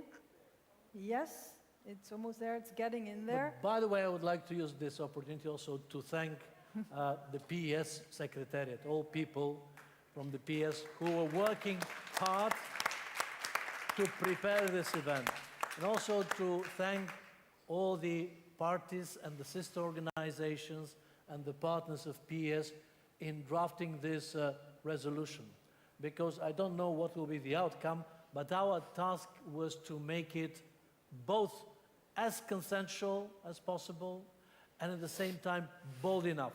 Not to go to the lowest possible denominator, but to have a really bold vision about the future. The time is demanding. You cannot continue with business as usual. You need strong policies, as we did with sustainable development, as we did with the well-being society, with the Green Deal, but exactly a social, just Green Deal, and many other policies which we developed together. And I hope that this will be reflected also in the vote. It's a very complicated result. I think you have to announce unanimous. Yeah. Unanimously? Unanimous. Okay. So I hear that the resolution was voted. You will be surprised by the outcome. Unanimously. Congratulations and thanks to all members of our family. I think it was a great event today, and we shall keep on doing events like this, which will mobilize us and make us stronger to deliver. Thank you very much. Thank you, everybody. Thank you, Sergei. Thank you for watching at home. Thanks to our moderators, Yonek and Sar. They were at stage all the time. Great. It was a pleasure to have everybody here. It was a pleasure to speak to everybody at home in Europe. And we see you back next year. And we wish you all a very Merry Christmas and Happy Holidays. Happy holidays. Thank you. Bye-bye. Bye-bye. Bye.